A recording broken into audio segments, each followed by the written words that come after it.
Okay, so at the end of that slightly caught me by surprise. Hello. I see a hello message from Megalich already. Hello. Alrighty, so I'm gonna do the usual, and while we're waiting for the regular crowd to shuffle in, I'm gonna make my first cocktail video. Like 18 videos ahead now. So that's 36 days, posting them every second day. So I'm getting there, getting the whole big buffer zone so I can spend a couple months on a documentary. Okay. So, do all the little steps to get ready.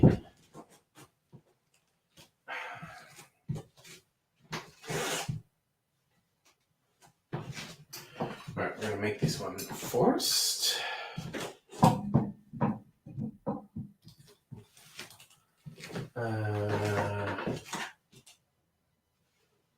Okay. We're putting it a tripod around here. See how that goes.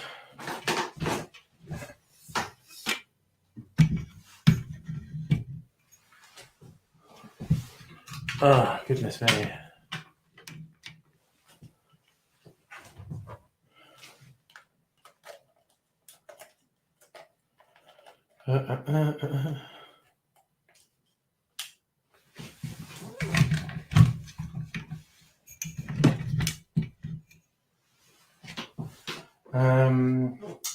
Okay. Let's get the GoPro ready.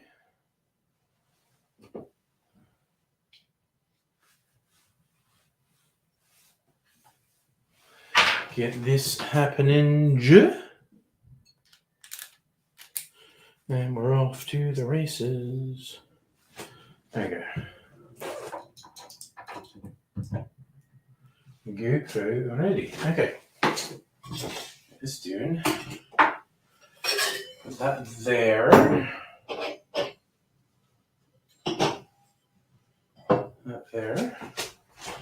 This here.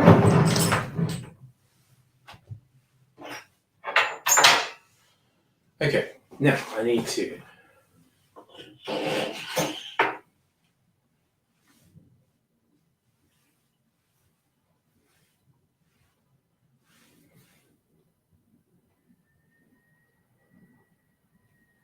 airplane going over. That's not all that common around here.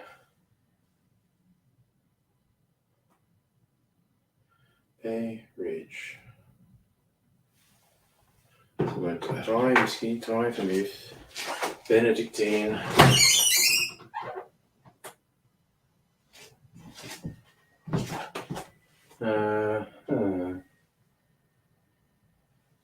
Benedictine. Yeah, Mir.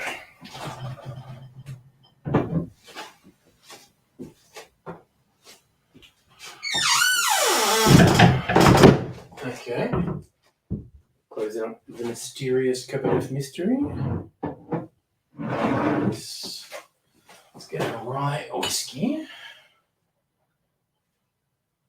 Actually, I'll get the vermouth in whiskey. Where did I put that? Here.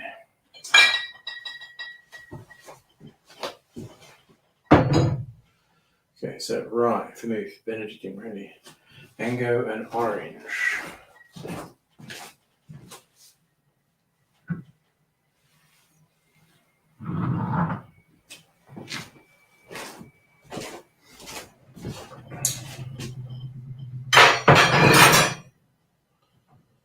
Okay. Und so.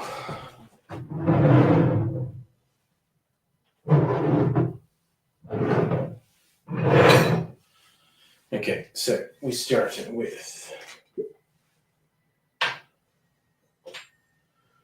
2 ounces of rye whiskey. Okie dokie. Getting everything else ready. Take the lids off, I think. 18. Bitters.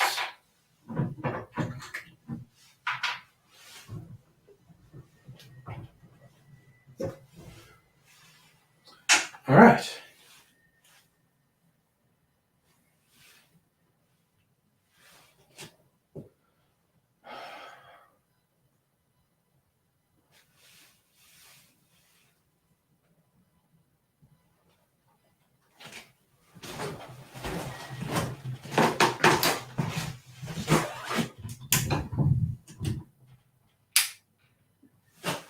Alrighty, just a bit ready to go.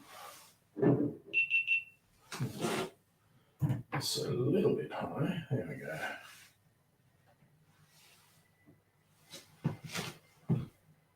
Okay, let's do this. Am I working? Yep.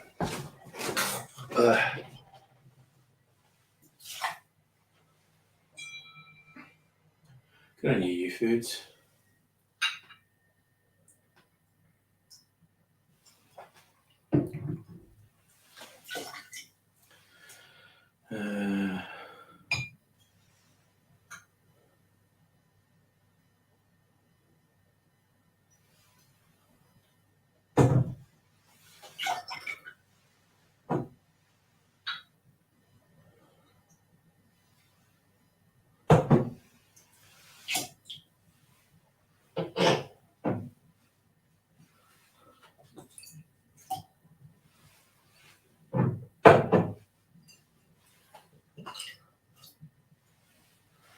Alrighty, that's that part.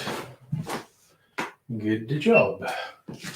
Should have had this in a glass chilling it, but say that Alright, let's seal up my thermos, preserve my ice. Ice baby. Alright, might as well peel a bit of orange.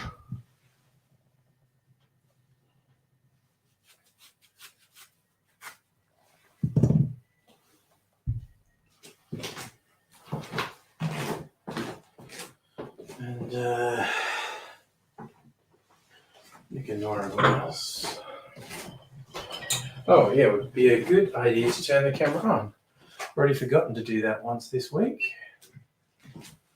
Don't want to do it again.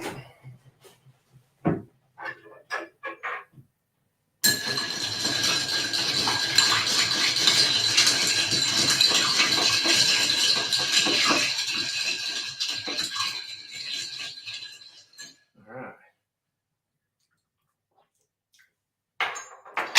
Now it's tasting pretty good. Make sure it's framed up right. Hey Hannah, how you doing? Just doing my usual cocktail making. Let's ease into it.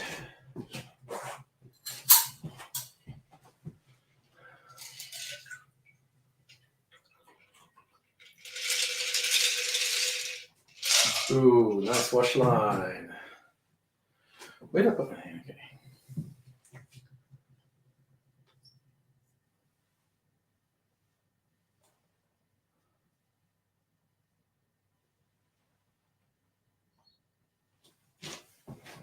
All right. First the cocktail made. Now I've got to do the talky bit. Popping in before your COVID lungs. Hoping that clears up for you soon, Hannah. Can be a real bugger.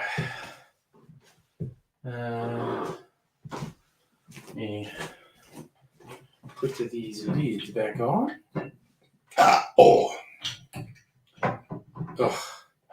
Can't take me anywhere, honestly. What an animal. Keep going, what you want. Just don't mean a thing. Just don't mean a thing. Fuck that, honey.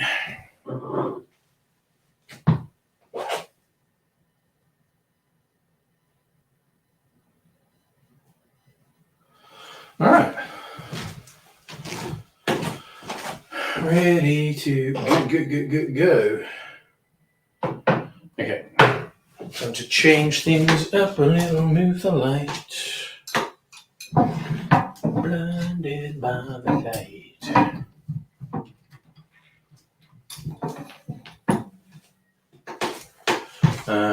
Turn my audio recorder on.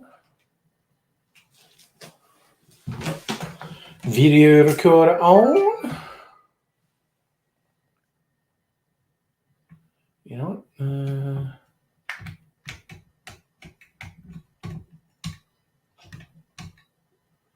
No, that's good. That's good. Let's record that. And we're off to the races.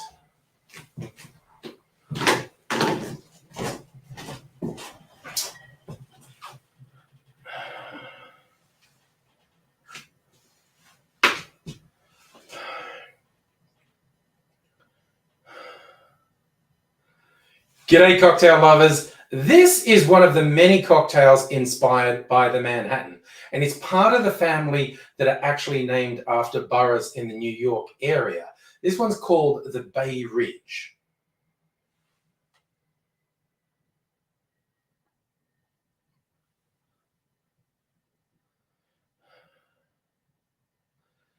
I believe Bay Ridge is part of Brooklyn. I have to believe what I read on the internet because I've never been there.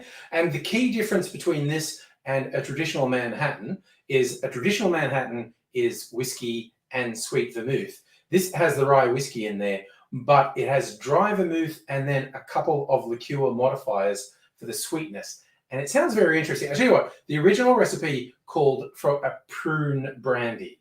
Who the hell has prune brandy? I don't even have plum brandy. I don't know what it tastes like. You know what I decided to do? I went with a dark fruit liqueur. This is myrrh. I have so much trouble being sensible when I say this. I suppose it's French. It's blackberry, and it's myrrh. And I always want to do like a Pepe Le Pew. I say myrrh, le myrrh.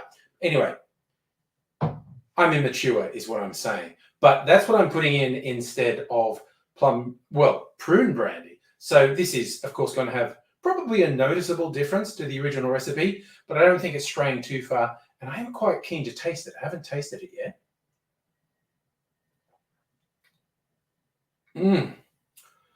Oh, you can tell it's like a Manhattan, but there is a different sort of sweetness compared to what you get with sweet vermouth. I'm really liking this one. Here's how we make it. In a mixing glass, we put 2 ounces or 60 mils of rye whiskey, and then we're putting half an ounce or 15 mils of dry vermouth. Follow that with half an ounce or 15 mils of Benedictine. Then just a quarter of an ounce, around 7.5 mils of whatever you're using for prune brandy. And then we're doing 2 dashes of an aromatic bitters and 2 dashes of orange bitters. Then with an orange peel, I'm going to express some orange oils over the top and drop the peel in as a garnish. Oh, I forgot to mention with regards to the rye, the recommendation is to have at least 100 proof rye whiskey. This is a local one from the Gospel Distillery, Australia's only rye specialists. This was actually finished in vermouth casks, which I thought made it particularly suited to a Manhattan variation. This is 51%, so 102 proof, so it's right in the zone that they recommend. But of course, go with what you have, and don't be afraid to try other whiskies in this type of recipe as well. It's obviously going to be a different drink, but even brand to brand, it's different. That's why it annoys me more than a little when people go, you can't do that, then it's not a Manhattan. I'm sorry, it tastes completely different if you use rye whiskies from different makers. So you know what? Try it with a Scotch, and you can give it a different name if you like. I don't mind, but don't let obsessive purists annoy you. Always be willing to give something new a try. Be willing to improvise based on what you have, and you can get a really interesting drink like this, the Bay Ridge. Cheers.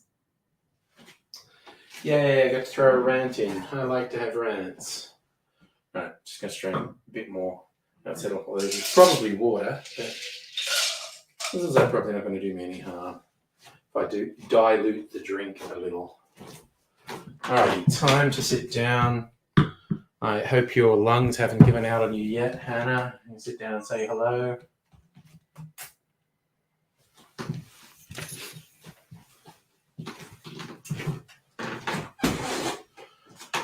Just don't mean anything.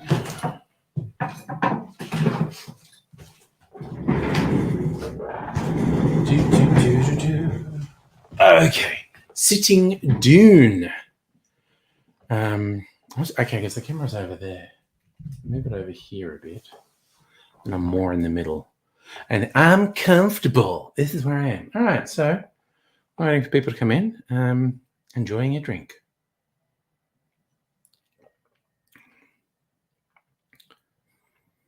Okay, that's good. That's better than the ones I did on Tuesday. The ones on Tuesday weren't terrible, but I'd only give them about a 7 out of 10. I don't really have any interest in having them again.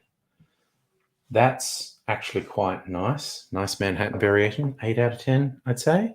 You are here. Good, Megaleech. So, Hannah, you were improving. Oh my God. Potentially post-infection. Mrs. Angry last time, well, her first time having COVID, and I feel really guilty because I gave it to her. I got it at a gin event where I went with Kirsten. She never got it. No one else we know there got it. Somehow I did. Anywho, which actually means that maybe I didn't get it at that event because I was around people on public transport and shit. So who knows? Anywho, yeah, it really dragged on for Mrs. Angry. She had a cough for weeks. I improved relatively quickly. Oh, yes, antibiotic and pain meds. Yes, actually. Genuinely, you don't have to do laundry or other responsible things. That's the rules. You're actually genuinely sick. So no one's allowed to give you a hard time.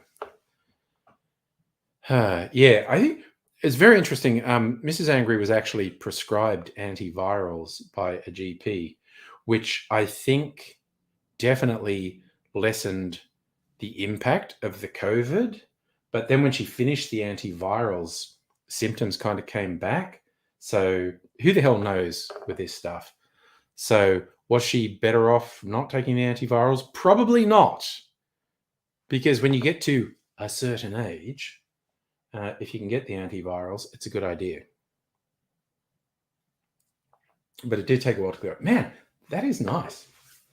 Ooh, little bit of herbal from the Benedictine. Sweetness from the liqueur and the Benedictine. That's a little treat, that one. I'm like, wait, was I meant to put absinthe in there? I feel like all these drinks I'm getting say put a dash of absinthe. No, there was no absinthe. Okay. Ooh, wait, there was one other thing I was going to do. Oh, yes. If you don't have sick leave, damn.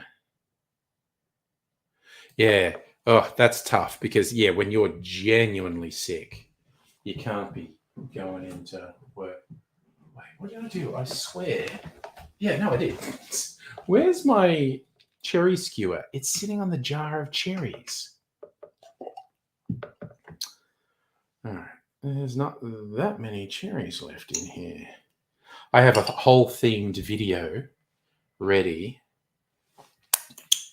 for when I use up all the cherries and there's just syrup in here.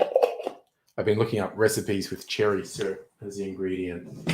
It's a whole video. Like, what the hell do I do with this when the cherry syrup is left over in your cherry garnish jar? Well, yeah, point one, put it on dessert. It's great on desserts. Hey, Strictly Sega, how you doing? Nice to see you.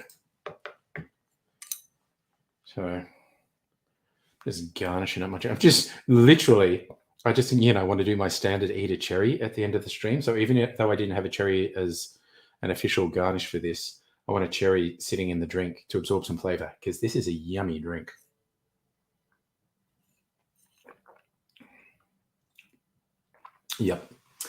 Yep, that's good. Oh, you signed up to Nebula. Neat, yes.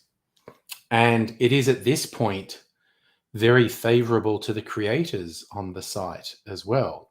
Oh, and I will stress that Nebula does not have any fewer copyright restrictions compared to YouTube. Uh, they face exactly the same pressures, but um, Nebula may not have attracted enough attention to be really scrutinized by the media companies yet. YouTube just attracted all the attention and had to be hyper conservative with copyright rulings because all these blood sucking fucking media companies were coming in with, we want your money. You have lots of money. We want it. Hannah, that's how you would actually rinse out the cherry jar. Final thing, you actually shake the cocktail in the cherry jar. Actually, that's a really fun idea that I may actually do. Yeah, everything I've read about the content on Nebula is very good, really. It's basically you are as interesting to copyright lawyers as your bank account is interesting to them. Uh, I mean, they will squash entities that aren't making any money at all. But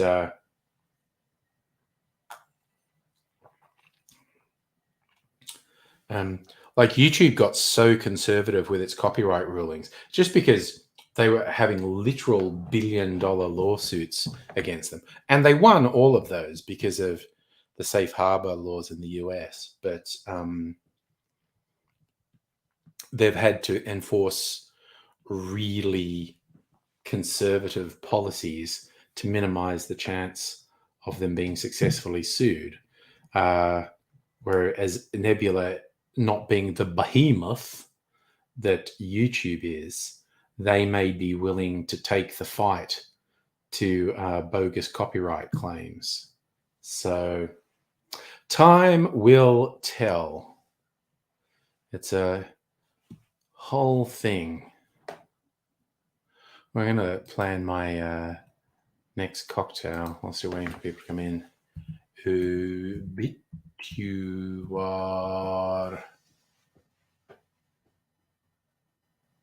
Obituary and obituario.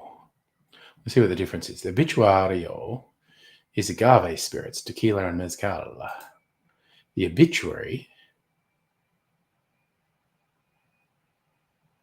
The obituary is just a dry martini with a dash of absinthe.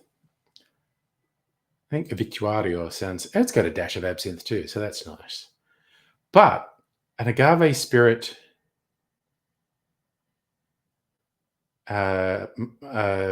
martini, basically.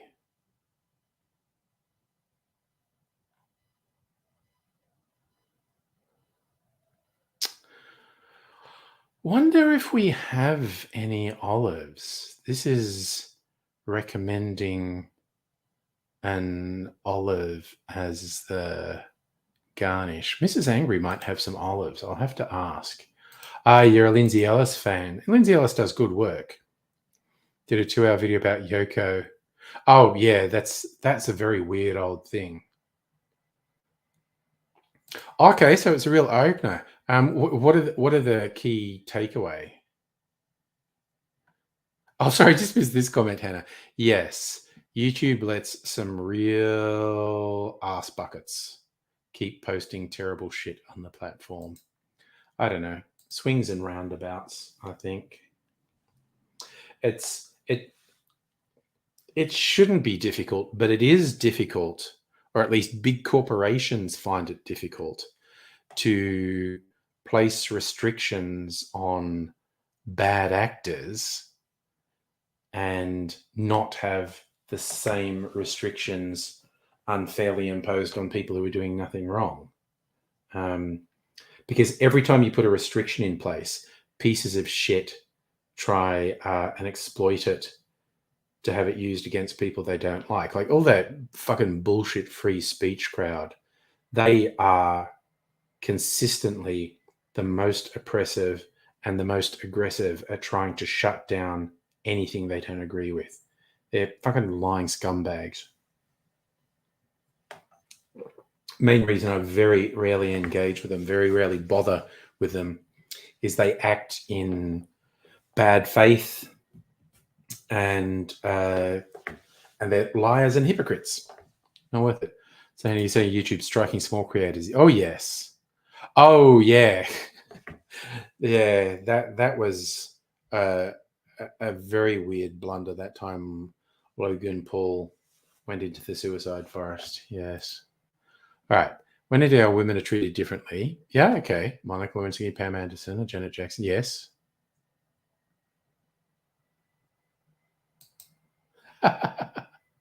Oh yeah, no, 100%, Hannah. I agree. There's massive crossover between right-wing trolls who say they're all for free speech and the absolute wingnut sovereign citizens.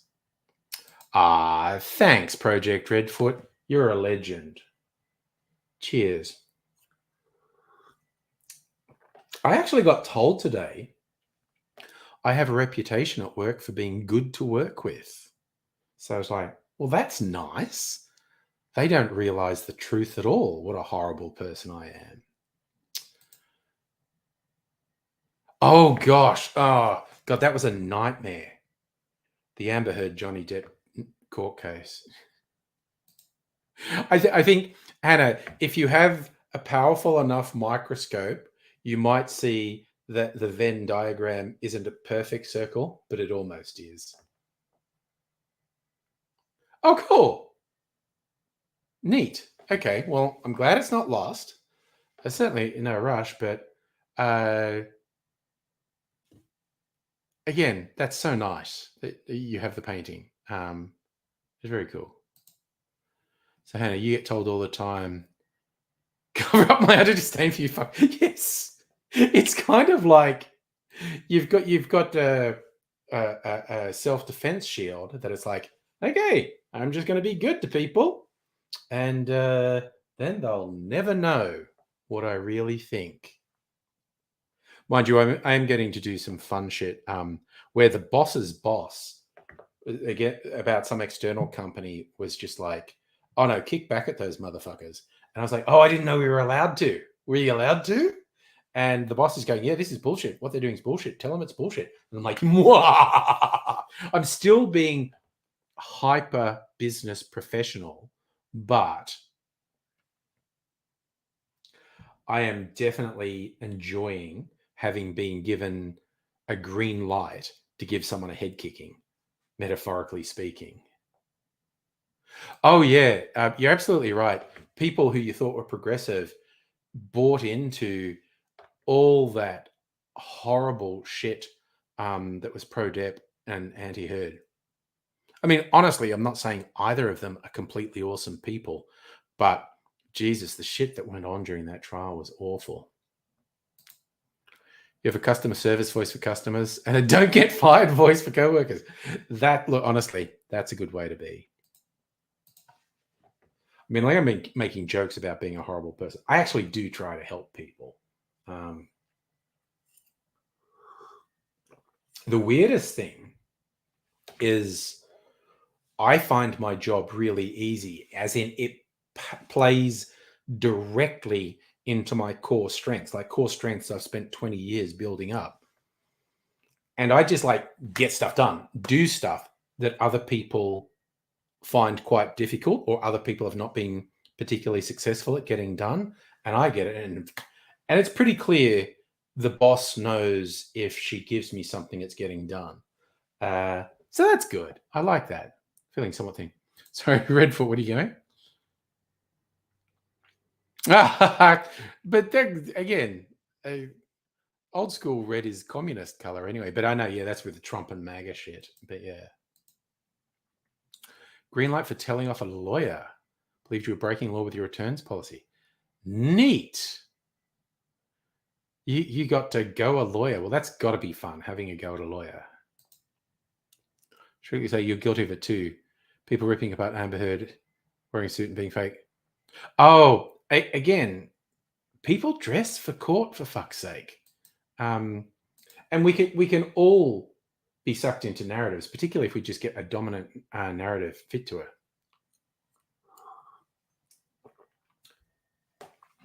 And that is absolutely true. People would, if Amber Heard didn't dress very formally, she would have been ripped for not taking it seriously. You know what that made pop into my head? One of the million incredibly weird things Jordan Peterson has said. He did this obsessive thing about how women's makeup is meant to simulate sexual arousals in red lips and rosy cheeks. And he's certainly not alone. I think that's not a particularly controversial thing, that's to an extent what makeup is simulating. And he going on this extremely weird, sounding like a sex offender rant about women shouldn't be allowed to do that in the workplace. It's too provocative. It's like fuck you, you fucking weasel. You would pick on women who don't wear makeup for being unfeminine and being awful and woke. And so, like, you're just a lying, bad faith, arguing dickhead. Project Redfoot used to think you were a communist. Then you thought about it more.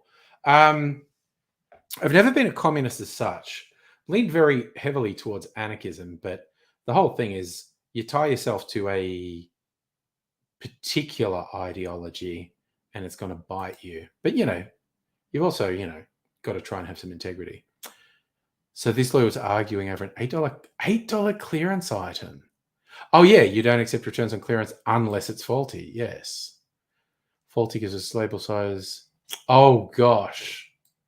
Oh, wow. This close to saying, well, lockdown wasn't good to any of you. Yep.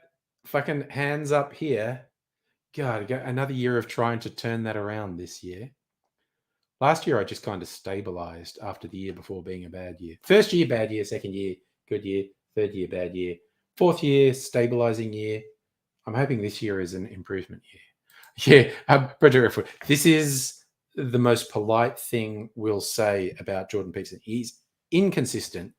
I genuinely believe he is arguing in bad faith. Like, literally the only excuse for a lot of what he says is either he's an abject fucking moron or he's deliberately arguing in bad faith because the only thing that matters is his ideology. So, yeah, take your pick. I think he's deliberately arguing in bad faith because all he cares about is ideology. And he lies about the fact he's arguing in terms of ideology as well.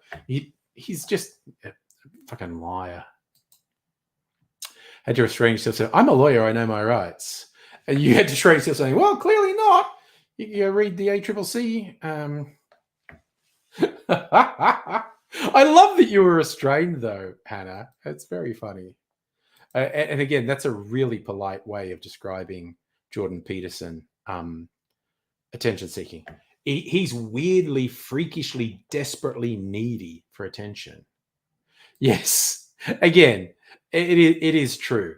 The bad faith arguers, the ideologues, they're just like, you can even bring up straight up Nazis and they cross over so much, it's freaky. Yeah,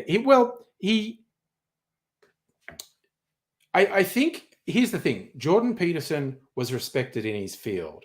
Then he went way outside his field in a way that appealed to conservatives, and he loved the attention he got. So for a while because he's obviously an arch conservative, and for a while he was pushing stuff that was probably genuine, but over the years he started making less and less sense. He's doing stuff just for attention. And the ideology's even fallen by the wayside.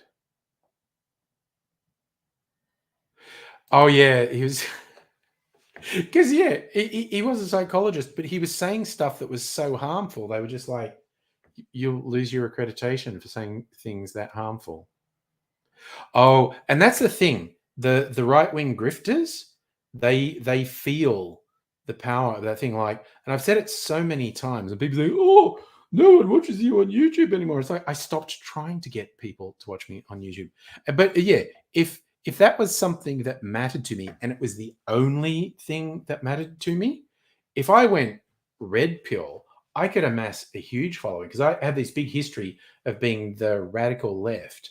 And if then I say, I was right, I was wrong, it's all lies. The most oppressed group in the world is straight white men. Women are awful. Anyone who's not white, I would attract such a huge following, but it's just like, but I care about people. I know it's weird. I care about people.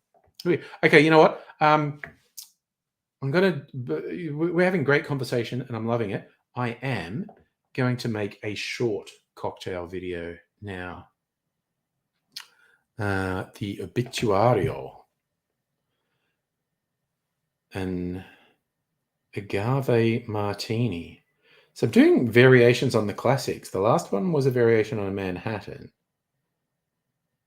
This is a variation on a martini, a radical variation on a martini. Yes, and but I have seen it so many times. Right wingers love seeing left wingers go right. That's right. I could do that as a grift just to exploit these right wing fuckwits because I know exactly what to say to get them online. It would just be so hurtful to people I actually care about. And apparently I have something approximating a soul that I don't want to pursue money and notoriety at any cost. Anyway, okay, so we're going to make the obituary.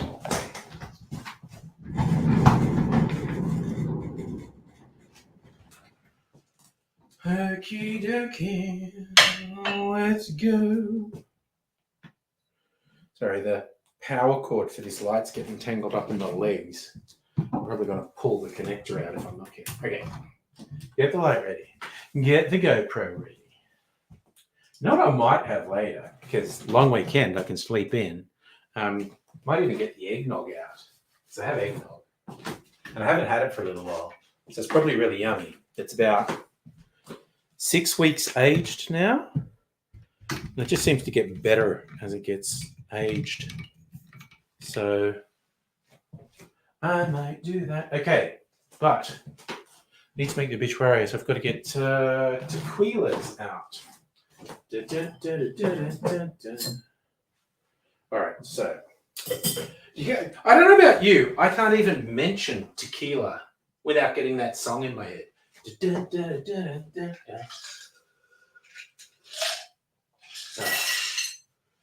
All right. Good. What the fuck was that?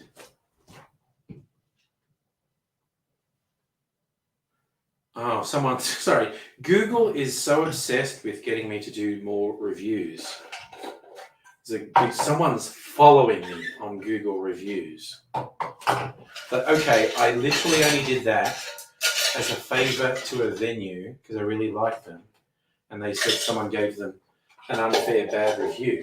And this place was friggin' awesome. So the bad review was definitely unfair. So I just give them a 5-star review, rave things. Then I started doing it to all the places. Like, okay, putting stuff away. So I'm disappearing into the mysterious cupboard of mystery, aka the sex cupboard, where all the sex hats are. But also, all the liqueurs are in there. So, sex hats and liqueurs. Putting the rye whiskey back.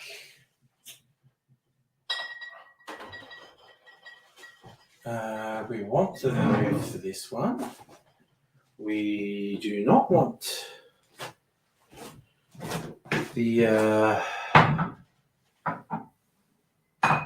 bitters. We do want the savoury, umami. Okay, so we want Blanco tequila. A cute bottle. Can you see it? A little ceramic bottle with a Day of the Dead type skull on it. And mezcal. Absinthe. So I'm not going to use my blue absinthe. I'm going to use my slightly more sophisticated absinthe. All right, Australian absinthe.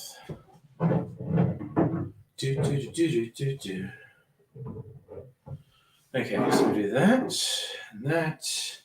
Might as well take the stoppers off.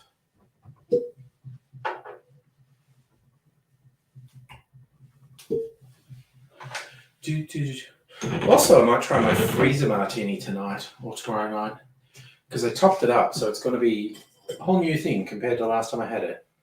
I'm kind of curious. Okay, so 45 mils Blanco tequila to start with. Okay. Okie dokie. I think we're ready. Hey, Mizm, how are you doing? I'm just about to make. Are you always asking me about martinis? What I'm about to make is essentially a tequila martini. So we'll see how it goes. And you're reading discussion between two. Oh, yeah. No, that is literally two idiots having a stupid competition. You're right, Hannah. All right, turn this light on. Turn this on. Okay, is that framed up properly? Let's go. Let's go, baby. And mezcal.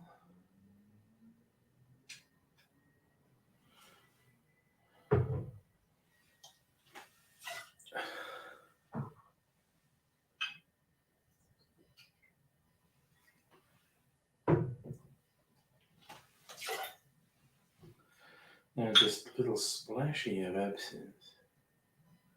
It's probably enough. And a couple of drops of saline.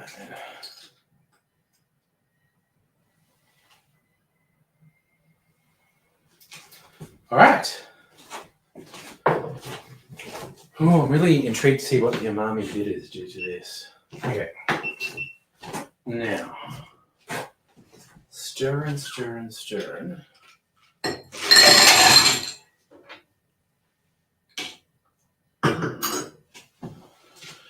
Though there it is. The lid's back on. Stoppers. Sound like a Philistine saying lids. Alright, time to mixy.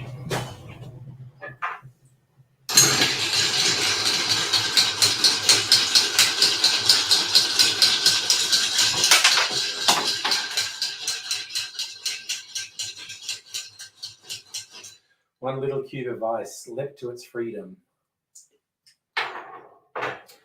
Okay, I'm really intrigued. This is a smoky, savoury martini variation. Yep, that's good. Let's try missing.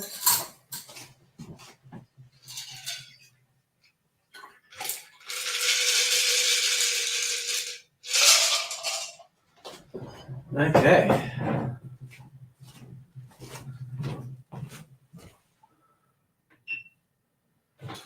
Just remembered I was going to look for an olive, but I didn't, so that's okay. Okay, now take this fruit here.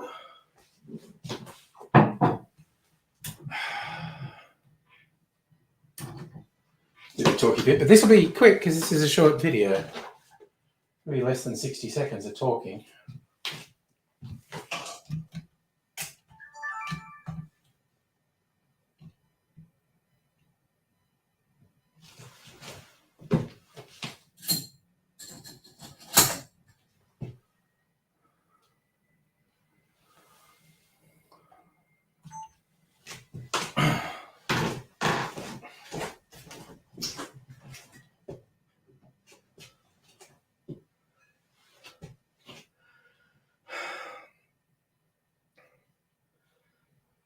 G'day, cocktail lovers. This is the Obituario, essentially an agave spirit-based martini variation. It owes a bit to a martini variation called the Obituary because it has a dash of absinthe in here. But yeah, as I said, agave. This is a tequila and mezcal instead of gin drink. Here's how we make it.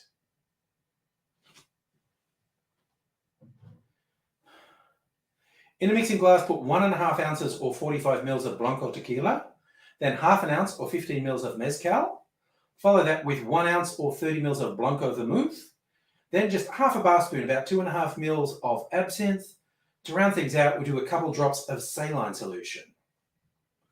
Add ice to the glass, stir that for 20 to 25 seconds to chill and dilute the drink. Then strain that into a chilled coupe.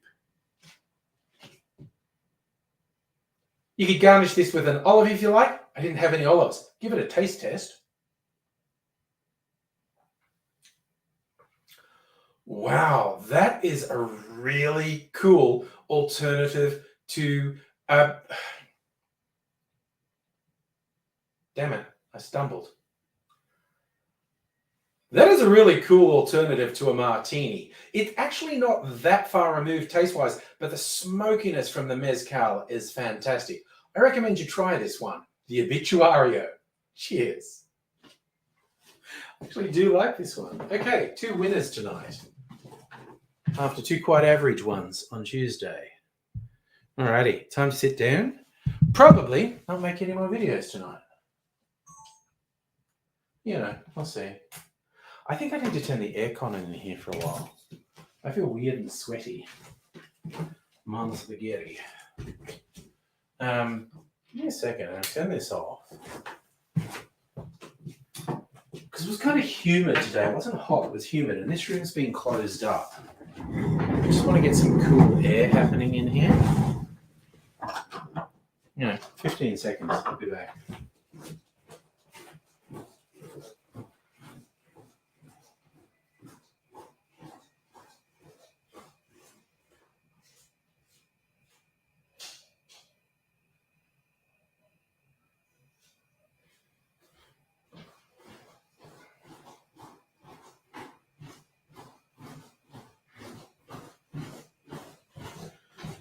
There are some really loud crickets, or possibly cicadas outside. I'm bad at telling the difference. Real martinis use mezcal. Well, honestly, this is good.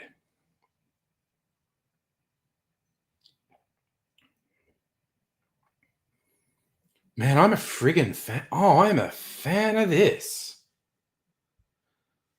Man, that's going to 8.5 in my head at the moment. For those unfamiliar with my rating system, 7 out of 10 is fine, but I'm in no rush to ever have it again. Less than 7 out of 10 sucks, basically, and I regret making and or buying it. 7 out of 10 is fine, no regrets, but probably won't do it again. 8 out of 10 is yes, would do this one again. 9 out of 10 is would do this one again right now. This one is at least 8.5.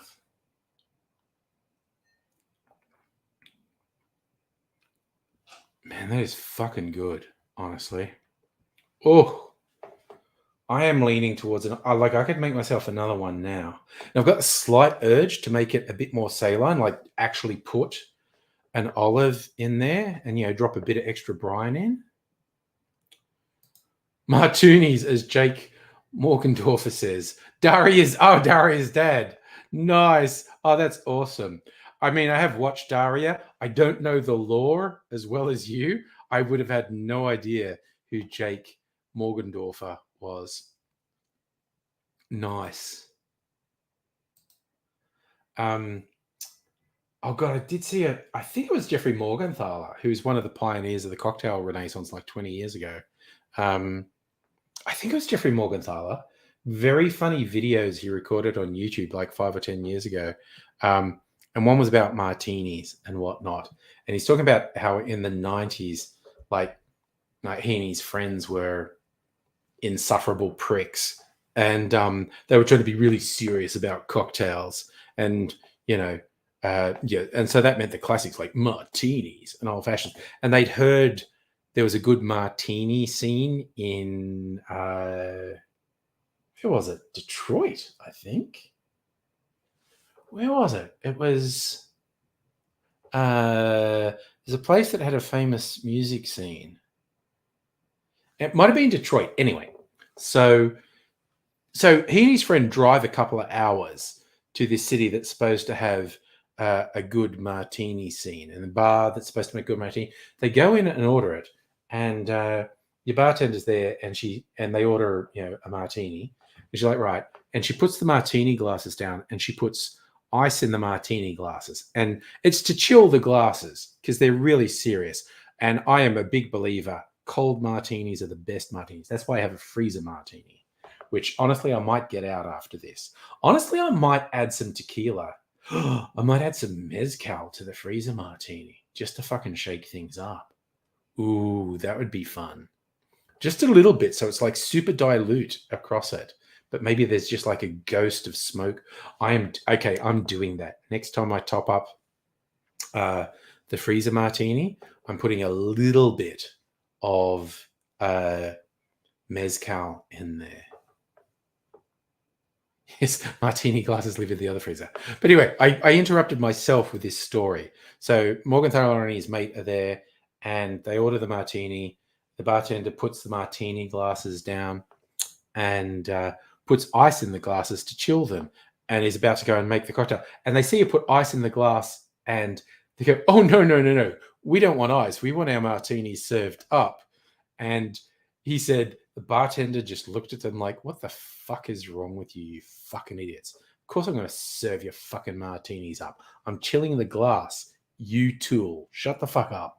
I just love that he reveled in again, because he has so much cred. He's amazing. And he just is like, "Oh yeah, we were dickheads." Oh, yeah, my Infinity Martini fucking rocks. It's only been going since August. I think I kept the last one going for 2 years before I finished it. I intend this one to go for longer. Oh, God, yes. Wankers who think they know better than professionals. But the funny thing is, Morgenthaler did become one of the people in cocktail world. But I love that he just admits what an insufferable prick he was. Hey, Safa, how you going? Mrs. Angry. Okay, I've had a couple of drinks already. Mrs. Angry is indeed watching the tennis.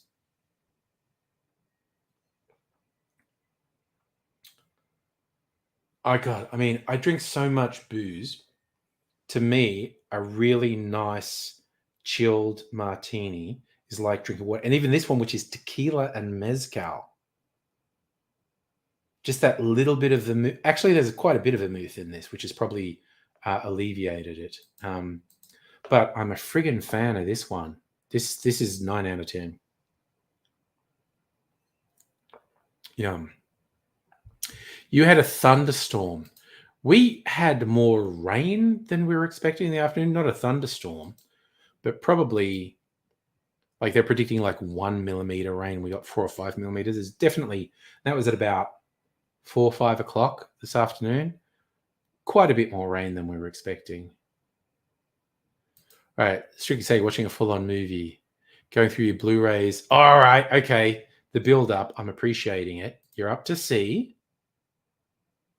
I'm appreciating the build-up. I think I've mentioned what I watched, oh God, I'm trying to remember. I'm really stuck in my head is the Nicolas Cage one, Pig. But also Netflix has got Sympathy for the Devil at the moment, or one of them has. Chained. I'm not familiar with that one. Oh yeah. I don't think that's going to hit Melbourne, but a few places are getting some nasty heat in the next week. So Safi, yours was in the morning. Okay. So Chained is directed by David Lynch's daughter. Again, someone who grew up exposed to film and exposed to weirdness that would be being David Lynch's daughter. She's saying it's a disturbed movie. Nice.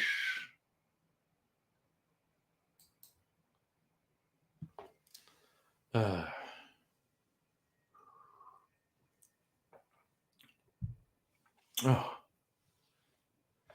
Man, this is fucking good. Okay. Tuesday night's cocktails were a disappointment. They were maybe 7s out of 10. Not terrible, but nowhere near as good as I was expecting. Tonight's been 8 and 9 out of 10. Very good. All right. So a letterbox summary. Project Redfoot, 5 a.m. Thank you so much for spending a bit of time with us. Please take care, get some sleep or whatever it is you're doing, and hope to catch you another time. Peace and love to you. Okay. So, letterbox summary: serial killer kidnaps a young boy after murdering his mother, raises him to be his accomplice.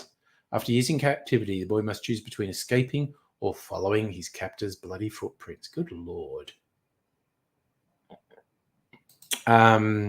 Sucked into Chinese romance dramas. Oh, yeah. Chinese romance dramas, Korean romance dramas. They're off the hook. They are incredible. And Indian romances as well. My God, the various streaming services, the various streaming services, just like one click away from the homepage, have some really interesting fringe stuff from all around the world. So Hannah, one guy injures his back, she's rubbing ointment on it, blows on it because that somehow heals shit, and he's basically gagging over it. And she tells him roll over, and he asks if she can leave the room first. Oh, he's got a boner. Oh dear. Oh, Safi, you mean the cheese and onion thing? Friggin' awesome. And I see some of them in my future this long weekend. They are wicked awesome snacks. Anyone who missed it, I posted it on the socials. Mrs. Angry, she saw this thing on a website, but it's basically a little bit of sliced cheese, or you could have grated cheese, or a little bit of cheese and just a thinly sliced round of onion on top, and you bake it in the oven, and the onion sinks into the melted cheese, and if you're lucky, the cheese goes really crispy, and it brings out the sweetness in the onion, and holy shit, they're irresistible. These homemade cheese and onion snacks. I like cheese and onion chips, like that you get a bag of cheese and onion chips. I think, but this actual real cheese and onion, fucking incredible. God, now I want to do it with potato. Oh, I'm gonna do that.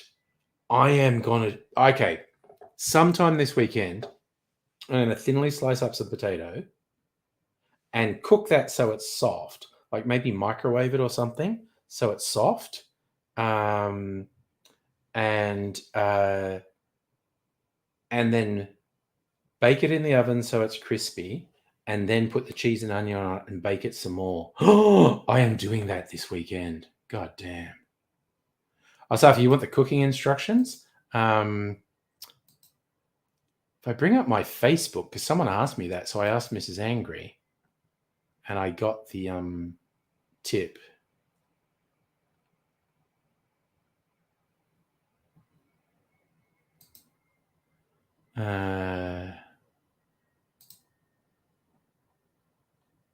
So where's the tip?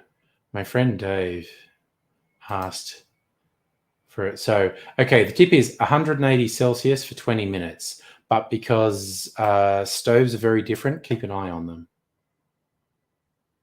So you did Charlie's Angels after Chained. Heard some stories is pretty shit.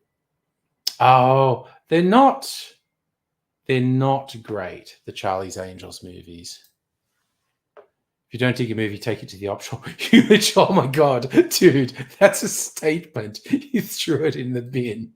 Oh my God, that's a whole thing right there. Okay, that tequila martini was fucking incredible. That was really good. Ooh. I think that's one of my high points for the last couple of weeks. And I've made a couple of good cocktails in the last couple of weeks. But that's 9 out of 10. Tequila martini, basically. Oh, shit. Sorry, I got confused. Not the old Drew Barrymore one. It's a more recent one. No, I haven't. Now I know what you're talking about. Okay. No, I haven't seen the one that you threw in the bin. Safa, okay. Just to clarify, you weren't born for the original Charlie's Angels, because the original Charlie's Angels was a TV show in the 80s. You're talking about the first movie. Your favorite indulgent easy snack, throw shit on. Yes! Throw shit on puff pastry and base it. Yes! Oh, yeah. Cheese, onion, honey. Yes. Yes, you can do it sweet. You can do it savory. Damn. You think the original Charlie's Angels was 70s? Maybe. I'm really old. I don't remember. I don't know. We're on the internet. Let's look it up. Charlie's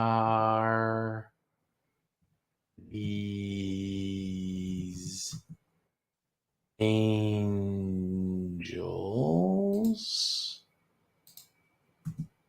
TV show. Okay. You're absolutely right. 76 to 81. It's a 70. Of course, Farrah Fawcett. Farrah Fawcett is pure 70s. She's the epitome of 70s. No. You were right. There was a famous, really quite simple poster of Farrah Fawcett in a one-piece swimsuit, not particularly revealing, and it was black and white.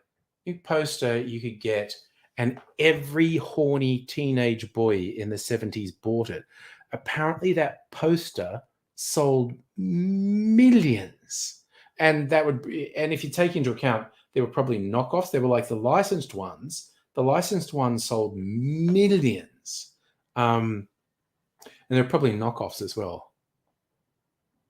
Oh, okay. So Drew Barrymore, isn't she incredible? She's like, you're talking about Nepo babies.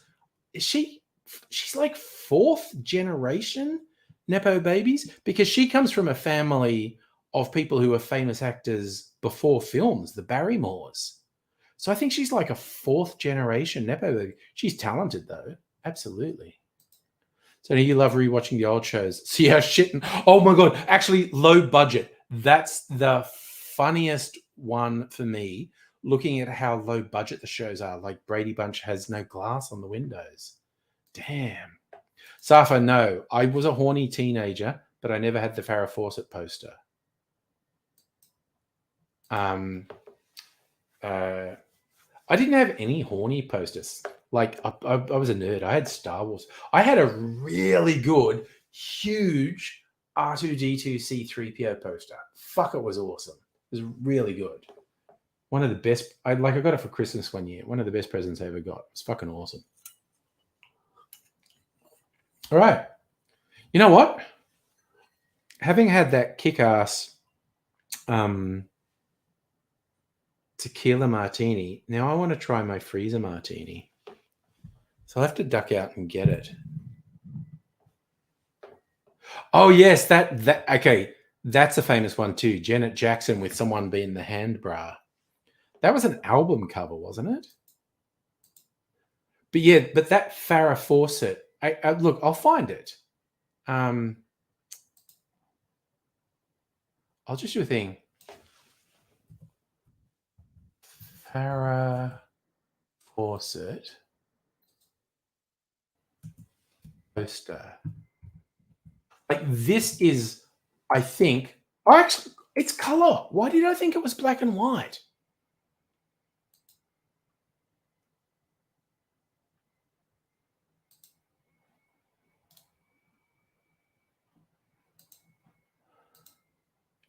Okay. Ooh, you can see a nipple. Okay. Why? I had this memory that it was black and white, but it was color. Okay, so the album for that picture was called Janet, released in 93. Holy shit, 30 years ago. I haven't seen a recent picture of Janet Jackson. I bet she still looks good, but she's old now. Okay, so this is the Farrah Fawcett poster, which is probably the top-selling poster of all time. And it's, look, okay, so you can see a nipple, you can see the shape of a nipple. You can't see a nipple. But that is so comparatively innocent. But this sold millions and millions. And that's, like I said, that was just the legitimate licensed one. Probably millions more knockoffs. Isn't that wild? Just millions of horny teenage boys had that on their wall. Yes, and the suit does hug her bod. But again, it's not super overtly sexual. She's extremely attractive, and it's a great picture. But it's not over the top overtly sexual. It's sexy, but it's not really overtly over the top. It's incredible that that's sold so many. Anyway, like I said, now I've been talking about what horny teenage boys in the 70s did. Oh, you looked it up. 12 million copies. And again, that's just the legitimate licensed one. Probably multiples of that were sold in bootlegs. It's incredible. It is definitely the top selling poster of all time. It's incredible. Why did you bring up Wagga? I was not in Wagga Wagga in the 70s. Wagga Wagga was really exotic. You could get adult you could get adult magazines in Dubbo. There was a period in the early days of video where X-rated porn was legal. It only got made illegal in the early 80s. So Hannah, Drew Barrymore. Oh yeah, she is a badass. Yeah. I think she's pretty good. Like, all celebrities are weird and fucked up. I think Drew Barrymore is pretty okay. Yeah, I know you meant Dubbo Safa. She said, "You Wagga? Where'd you bring her?" You had a poster in the lounge room. The Pink Floyd back catalog. Well, Dark Side of the Moon, that was a popular poster. All right, I'm going to go get my freezer martini. Oh my God, what is it? Okay, it's only just after 9. And I'm like definitely half Tim Smith at this point. So if I have a freezer martini, look out. But I really want to try the freezer martini because it's going to be different to last time I had it because I topped it up today. Ooh.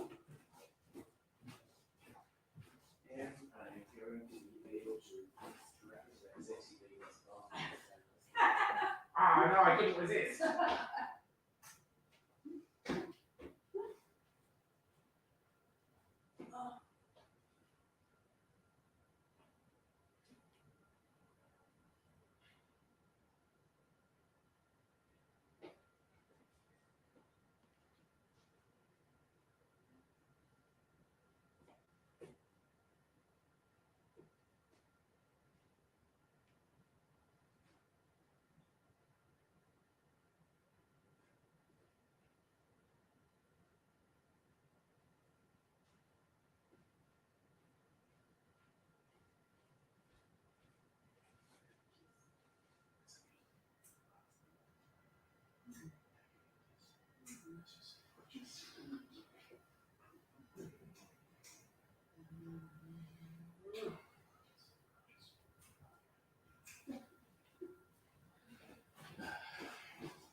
All right.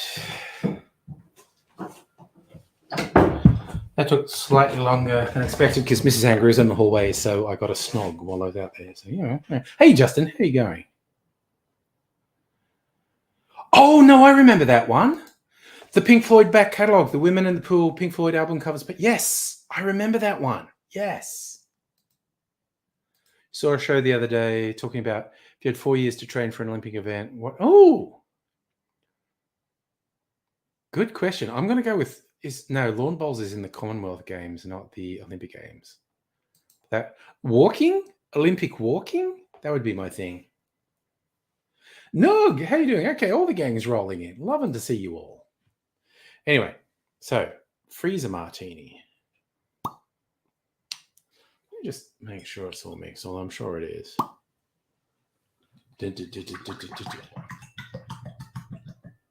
Oh, I love that it's just slightly viscous, like it's trying to freeze.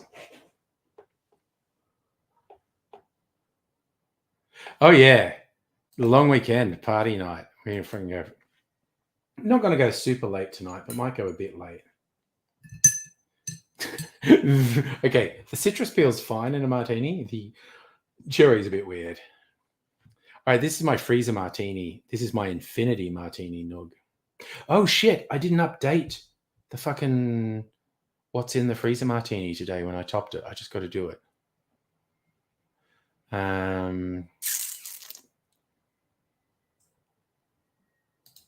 Okay. Where is My Google Drive. What the fuck account is this? That's not what I'm looking for. God damn it. What browser am I looking at? Oh, for Aussies. Speed skating, yes. Because it's one you can fall over and you win just by being the only guy who doesn't fall over. Yes. So your toss up for Drew Barrymore films. Wedding Singer, 51st Dates, yes, both Adam Sandler films. Music and lyrics with Hugh Grant. I could be a bit of a wanker and say Firestarter, the Stephen King film she did, but I'm not really a fan of it. That's when she was little. Right, I was looking for my Google Drive, so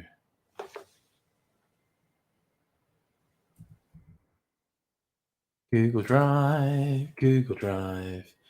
Okay, let's open the Infinity Martini spreadsheet, and today I added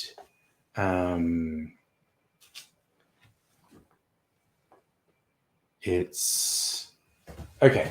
I need the name of this gin so I don't forget.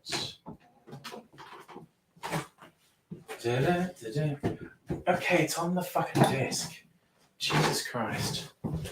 It is Patient Wolf Marigold and Honey Gin.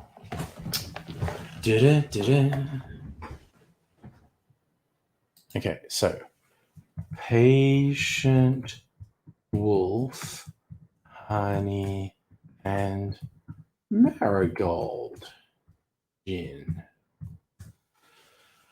I did 90 mils of that. What's today? The 25th. I haven't uploaded it since the 10th. Okay. Not Patient Wold, it's Patient Wolf. And then it was also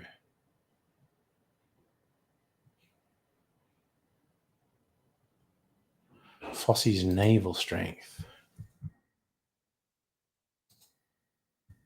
And that was 45 mils. And then it was Unico Pomelo Vermouth. That was 45 mil. That was water. 30 mils. And umami bitters. Orange bitters. All right. Just keeping the record straight. Right. Now I feel vindicated. I remember to do that. Okay. Now, to try the new Infinity Freezer Martini.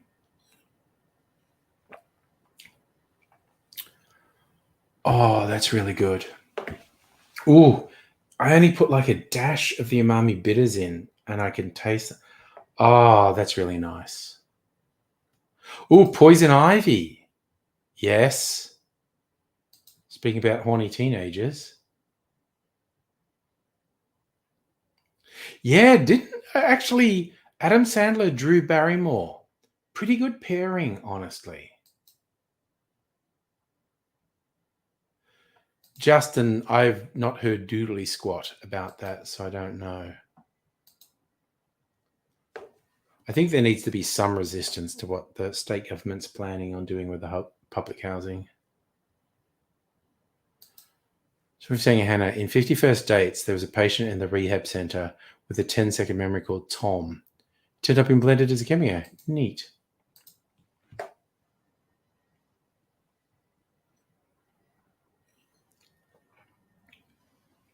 This is, oh my God, this is so good. Oh, yum. It was good before, But the additions I made today improved this so much. Fucking yum. Okay, next top up gets some dry gin. So, oh God, Hannah, sorry, you got to go chest and back. Thank you so much for hanging out for a while. I really hope things improve for you. Okay, so that goes in the pharmacy scene blended. Oh wow, that's a real that guy thing. Wasn't that guy in the other movie? Yeah, that's a whole thing. Is that an excuse for a rewatch, Strictly Sega? Nice. Oh God, I was trying to think what else weird thing I watched recently. It was the Daniel Radcliffe movie Guns Akimbo, which appears to have been shot in New Zealand. It's finally free on the streaming services. It's sort of been hard to find. It was fine. It was not great. I don't think they maintained the internal tone consistently, but you know, it was a fun diversion. I'm glad I finally saw it. Rays, how you doing, buddy? So yeah, all hail lazy, savior of cocks and chickens, lord of all things off balance, keeper of the virginities. All right, see you in 15 after you get home, man.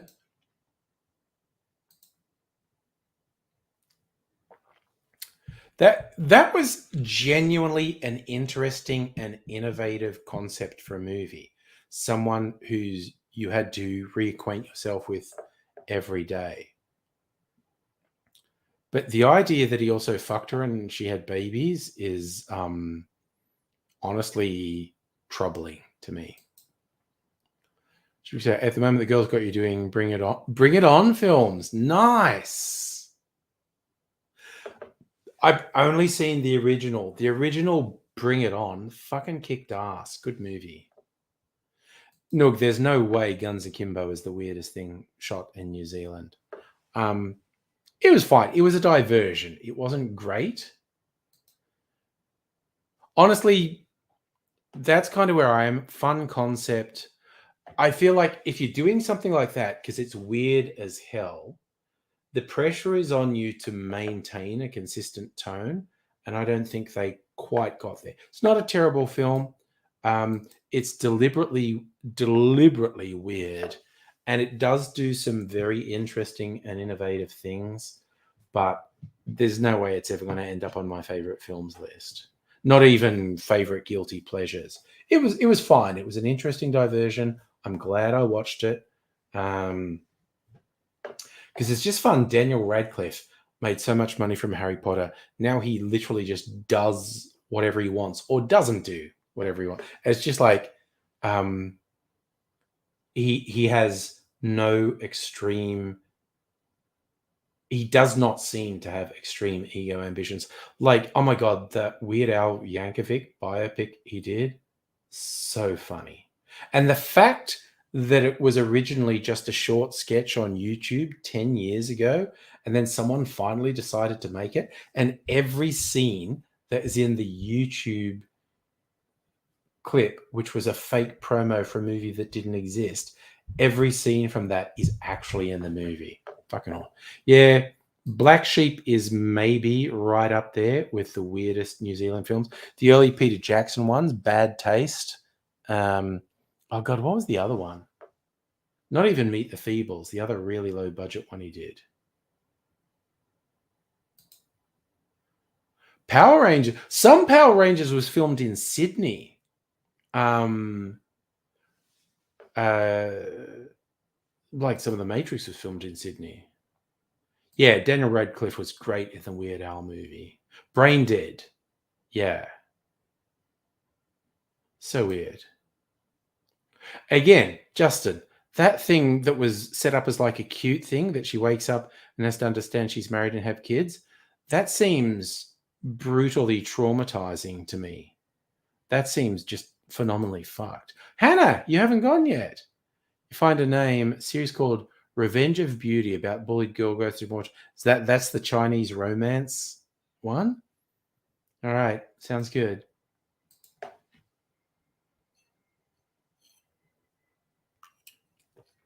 Oh my God. My freezer martini just has this beautiful savory edge at the moment. And there's some underlying sweetness. Oh God, it's fucking great. God damn. I might drink something non-alcoholic next. And honestly, then I might get eggnog.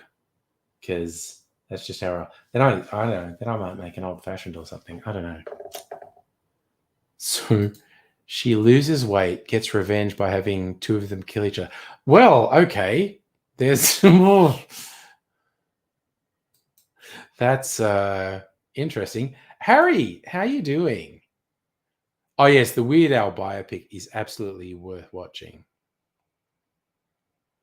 Yeah, no, the Weird Al biopic, and not really a spoiler, but the words on the screen, Madonna Ciccone is still at large, made me laugh so much. Again, without context, that's not funny. But in the context of the movie, a screenshot that says Madonna Ciccone is still at large is so funny. So she loses weight. Only then you discover she's not the same girl, but her twin. Because the book, oh wow, that's a twist. None of them are real. Bullies are multiple. Oh, Jesus Christ. So it's all multiple personalities, and her psychiatrist rids them. Oh, wow.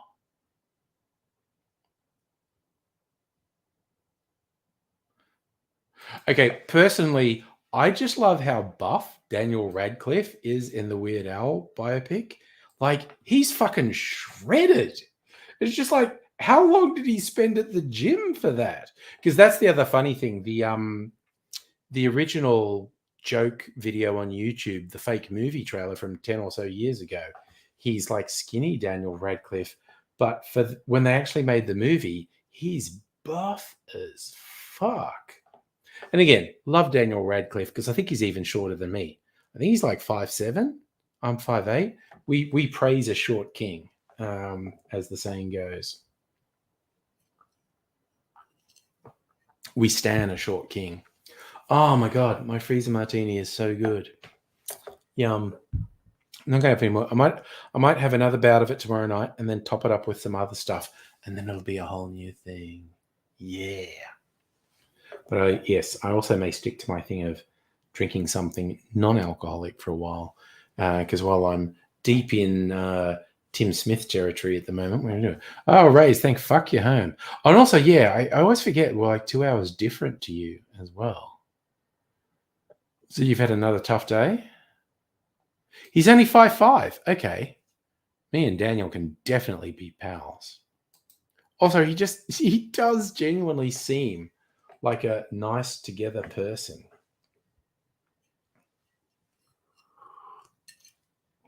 The main young stars of Harry Potter seem like nice together people, not least because they've gone out of their way to say fuck that turf bullshit that J.K. Rowling keeps going on with.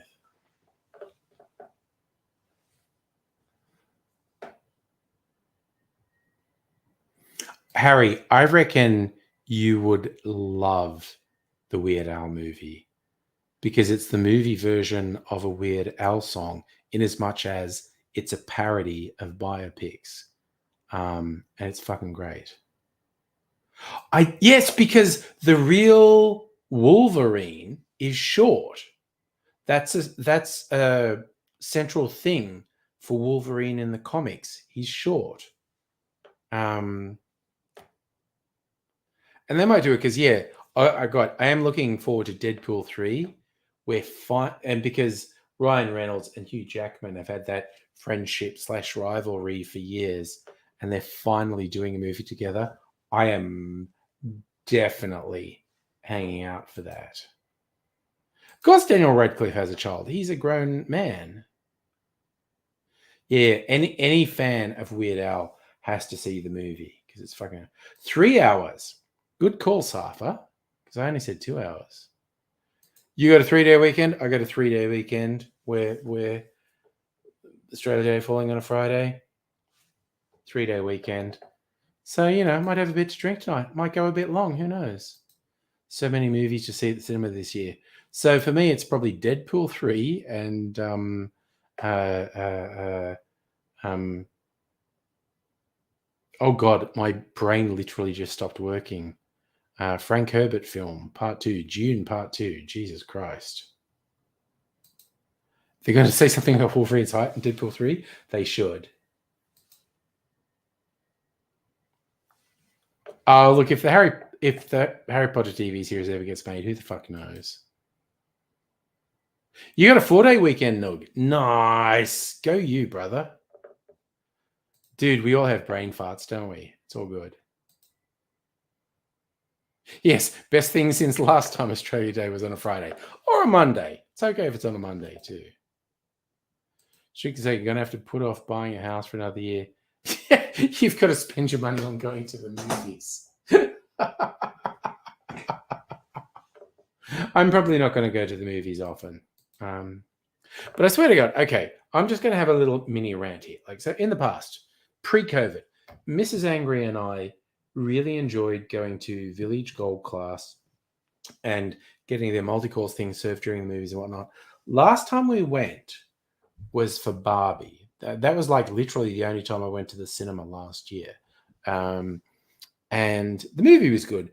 But, and I love the seats in the cinema and stuff, and I'll go back at Gold Class, but I'm never doing their food stuff again because over the years, the food has gotten progressively worse and progressively more expensive. And fuck that. And also, because I'm in Melbourne, we go to the Jam Factory on St Kilda Road. And they there is still a bar there, I think, called Rocks, ROC, apostrophe S, Rocks. That got progressively worse. The first couple times we went there, they actually had good cocktails and they would let you take a cocktail from there into the movies. And that was really good. And that got progressively worse and cocktails got progressively shitty. The food they have in Gold Class got progressively more expensive, progressively more shitty. So the last time was like, no way. We're not doing this again. So the next time we go to Gold Class, because I do like the seats and the screen and the limited number of people in there, we will do that again. But I won't do the food.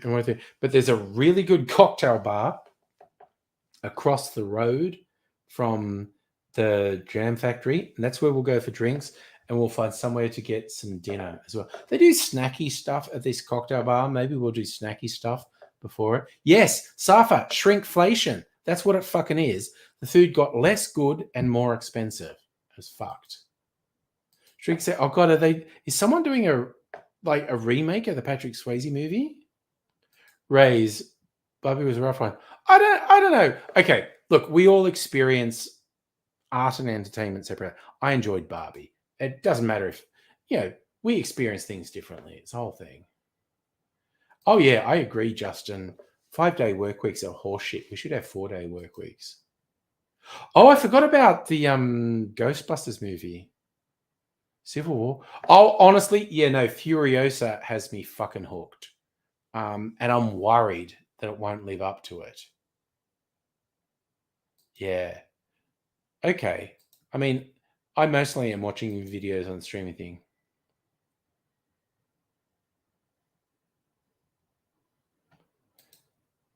So Razor a Twister. Yeah.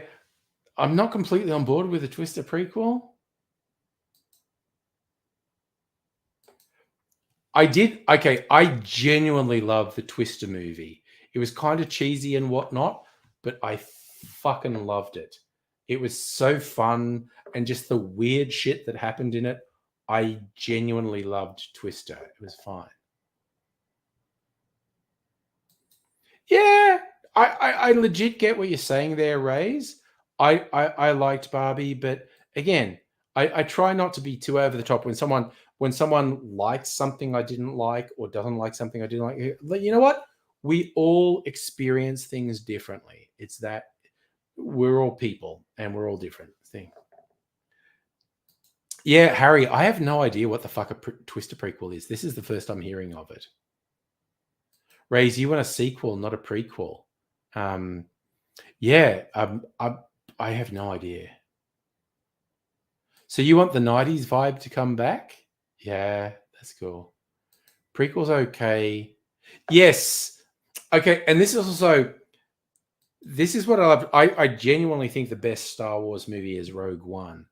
But because it's literally like going into Rogue One, none of these characters um were in the Star Wars anthology movies, so you didn't know what was going to happen to them. Spoiler alert for a 10-year-old. I don't know how old Rogue One is. If you don't want spoiler alerts for a really old movie, they all die. But that's why I like the Andor streaming series made by the same people, because it's like, oh well, this is cool. So it's people from Star Wars canon, so you know they're going to live. There's characters from Rogue One, so you know they're going to live. But there's all these other ones. Man, what's going to happen to them? Are they going to get fucked up in subsequent series of Andor? I need more Andor, is what I'm saying. All right, so the prequel's going to be based around Helen Hunt's character, called Twister Begins. That's fucking weird. Rays could be a split between two crews. Became all about the money. Also, Jake Gyllenhaal's gonna be young Patrick Swayze. He's not even young Patrick Swayze. He must be the same age as Patrick Swayze now. In Roadhouse, I mean. Harry. Oh, a Twister ride. You know, yeah. They keep changing the name of rides, theming it into particular things. Man, I miss American theme parks. I've not been to an American theme park for like 20 years. American theme parks are so over the top. It's fucking awesome. Oh, okay, so it's not a prequel, it's just a remake. Okay. I don't think I have ever watched Roadhouse beginning to end. I've watched whole bits of it because on the various streaming, so like I have Foxtel, and it's like, flicking through what's in the movies, oh, Roadhouse is on, and I'll watch 20, 30, 60 minutes of it. I don't think I've ever sat down and watched Roadhouse beginning to end. But, you know, kudos to Patrick Swayze. I like Patrick Swayze. Probably the only Patrick Swayze. I was saying that. The only Patrick Swayze. Oh no, I was about to say the only Patrick Swayze film I've watched beginning to end is Point Break. Fucking legendary movie. But then I remembered, no, I also watched Tu Wong Fu, and that's great. And something else. I've watched at least Ghost. I've watched at least 3 or 4 Patrick Swayze movies beginning to end. Roadhouse isn't one of them though. Roadhouse is badass though. It's a fucking cool movie. Like it's a trash movie, but it's a cool trash movie. Stinky blue cheese. Yeah, that's actually a good way to describe it. With a bottle of red wine. Okay, fun story about Ghost. Okay, so for those who've never seen this, what is that? Is that a 30-year-old, 40-year-old movie now? Ghost is all about you will get punished if you're bad when you die. I went to see it with my then girlfriend and a couple of other friends in a cinema in Bondi Junction in Sydney. And we showed up late and there were crowds and whatnot, and there was no one checking tickets. And so we literally went in and watched it and didn't pay to be in there. And this whole cinema was a whole vibe. Someone would give you a little speech at the start and talk to you and whatnot. Watch it, and we really enjoyed it. And at the end, we went, we don't want to be bad and dragged down to hell. So we went and found the guy who ran it and said, look, literally, there was so much confusion at the start. We didn't buy a ticket for this movie, but we really enjoyed it, and we don't want to go to hell, so we want to pay for a ticket now. And honestly, he was a bit of a dick. I thought we were being unnecessarily friendly, and he was a bit of a dick that we had snuck in and not paid, but now we wanted to pay. Oh, I had not heard that, Justin. The US Federal Aviation Authority suspended production of 737 MAX. Who the fuck knows? Ooh, and Strict to say, you reckon United cancelled future orders with, but I don't know. These companies are all really fucking corrupt. Ray's Ghost World. Trailers movie backdraft. Chucky. Oh my god. Also, for anyone who's too young to know, VHS movies, and actually DVDs used to have this as well. What the, oh god, some hoon in a car just went past. That was really. I live in such a quiet suburb, so cars hooning past is quite an event. I have no idea if the microphone picked that up, but I just heard this car hooning past, and it was not right in front of my house. It was like a road a couple blocks away. Yeah, so VHS movies and DVDs used to have pre-roll trailers, which honestly, I watch. Strict say you miss pre-roll trailers. I watch so many trailers on YouTube. Like 50% of my YouTube watching is trailers. I love that, Justin. Former Boeing staff refused to fly on a 737 MAX. God damn. Yeah, right. So DVDs when they first start. Oh, and the copyright warnings,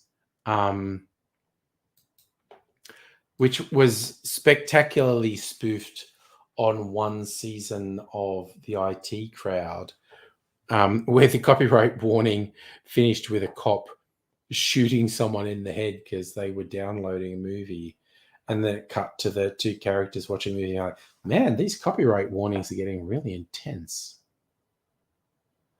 Strictly say your board or rented a videotape wasn't quite right, maybe.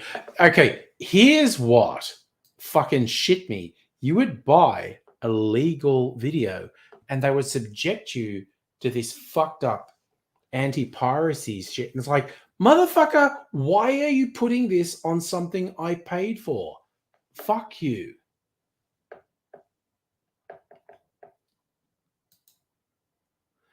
Look, speaking of hooning, found the most sarcastic article written outside. Oh god, I saw a fun onion one this week, and now I forget what, because I've had too much to drink. Yeah, you wouldn't steal a car. I mean, seriously, there was a bunch of stuff in those ads. You wouldn't do this, and I went, "No, you know, dude, I might. I fucking might."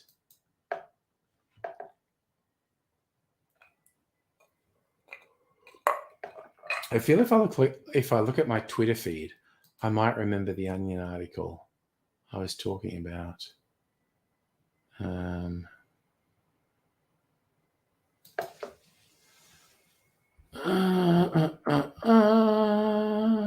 I logged into Twitter on this fucking thing? I am. Cool. What have I been posting?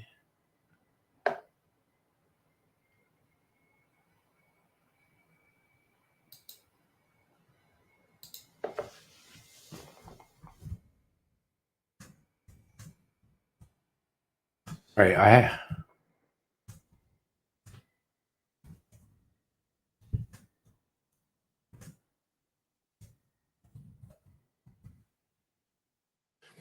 there's someone on Twitter who acts like they know me and I don't know who they are.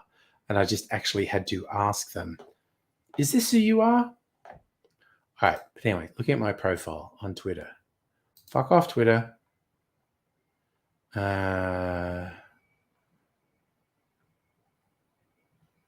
Oh no. Okay. So this is the Onion had an extremely silly slideshow where you had to guess who said it, Donald Trump or Hitler, and they were very silly. Oh God, we need to revitalize the Peter Phelps fan club as well.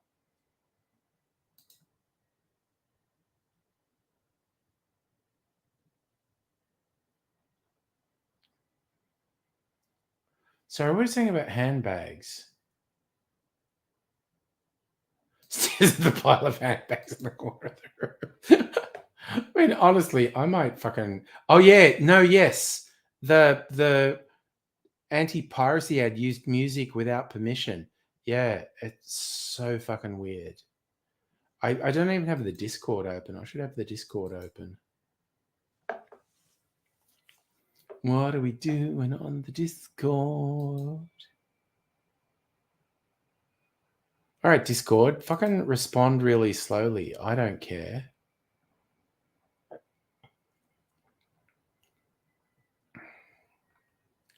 What Nook post? The writer of this seems to have a lot of fun doing the article. Laguna Seeker lawsuit. Homeowners perplexed as iconic racetrack. Cotton-headed nitty muggins are filing a lawsuit to curtail racing. Okay. Honestly, I can't cope with that at the moment. Oh, did you lose the Discord thing? Okay. Fucking old. Oh, how does Discord work? How does Discord even work?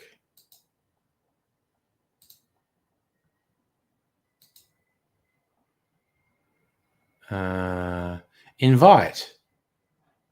Copy. Jesus Christ. Oh, okay, so you've just rebooted Discord. Okay. That's the Discord link. God damn. Okay. It's 9:40. Makes sense. Man, I've only had 3 cocktails and I'm fucked up. But that's okay. I've got some Sprite. I'll just drink some Sprite for a while because I'm kind of fucked up at the moment.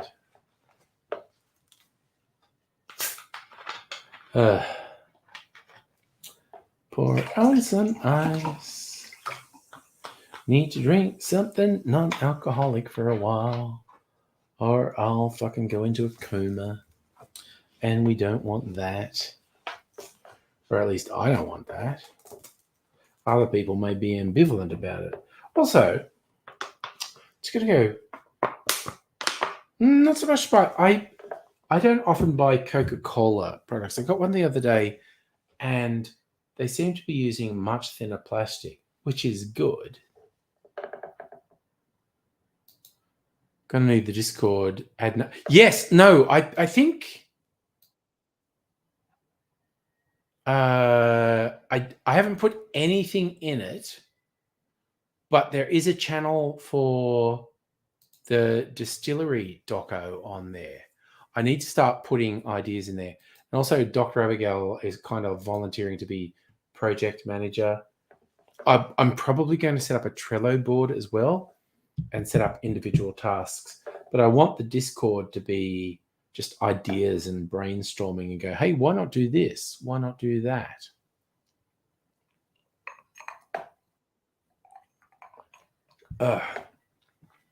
So that's a whole thing. I love the welcome gif you put in there, Strictly Sega. Nice. Yeah. So I am currently, I think, 18 videos ahead. I've got 18 videos scheduled, uploaded to YouTube, and that's every second day. So that's 36 days. My whole thing was get 3 months up. It's probably not going to take me sometime in the next month. I'll have 3 months up. Oh, I freaking love animated GIFs. I do it in the work Teams chat. We're always doing animated GIFs. We have kind of like, team shit posting channel. We have all the official communications, and then we've got a team shit posting channel on Teams. It's pretty good. My team, I actually like the people I work with. They're pretty fun. We're all quite different. One guy in particular in the team is very conservative, but it's cool because we can just talk shit and it's fine. Oh god, we're swapping Snoop Dogg gifs at the moment. I'm not even going to post them here. You just have to be on the Discord if you want to see what's going on. So we're up to 9:44. Okay. When I finish is going to depend on mostly how immersed Mrs. Angry is in the tennis, because she might want to stay up watching a tennis game. But I'll stay up for a while. I'm going to drink this Sprite for a while. Then it's like, might do an old fashioned, which actually requires me to go out and get. Maybe I'll just lose the little ice. I'm not that fond of little ice in old fashions, but I might slum it based on what we are. Ugh. Now I'm going to look at all my beverages. And what would I put in an old fashioned? It's a big question. It's a complicated question. Ooh, you know what? Where is it? The Starwood Lagavulin. Maybe that in an old fashioned. I might do that. Rose, how can you act? Women should be allowed to take drinks, not put out. I just don't understand. It's like, you can be nice to someone. You can be on a date. You can buy them drinks. You can buy them dinner. It doesn't mean you've bought, the rights to their body or whatnot. Someone might be up to fuck when you haven't given them anything. But it's not like I did this, so you have to do that. It's like, no, you might do those things and then they still don't want to do a thing with you. That's just the way it goes. Oh, no, I'm not going to sleep in here. I am going to go into the bed. Race. Okay, that must be very stressful for you, working on a construction site. I mean, honestly, dude, I'll throw in, there's a bunch of white-collar workers who are fucking morons too. So Mrs. Angry was watching a women's tennis game. Is it another women's game or is it a men's game? Because the finals are this weekend, yeah? Yes! Oh my God. Raise, it's just like, if someone can't consciously consent, you're committing a crime. Who's that? John Oliver did one on his show like years ago, probably like 4 or 5 years ago. And the line like, sex is like boxing. If one party hasn't consented, the other party is committing a crime. It's like if you both agree to a boxing match, it's a boxing match. But if one person just decides to punch on, they're committing a crime.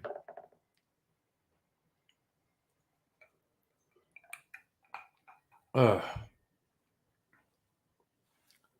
I also like the whole drunk thing. More and more venues are cautious about, oh, wait, this guy's acting shifty. He's asking for a couple of drinks and he's asking for one of them to be a triple vodka. That seems sus. Not all venues, but I think a lot of venues are pretty responsible. I went, yeah, this behavior, and it's not just dudes. It's mostly dudes, but it's not just dudes. It is important to acknowledge that. If someone's sus, they're sus. Doesn't matter age, gender, race, sexuality. Sus is sus. So, yeah, it's don't do dodgy shit, basically. Okay, so after there's 2 women's games tonight. Okay. So I'm assuming the actual final. So tonight's quarterfinals, tomorrow's semifinals, and Sunday's the finals. Is that how it works? I don't know.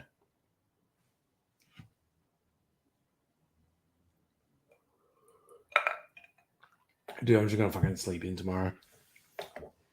Not gonna do anything tomorrow. Saturday, we're thinking beach and fish and chips. Raise, you put an Aboriginal flag on the crib room site once next to the Maoris. Never seen so many upset white people.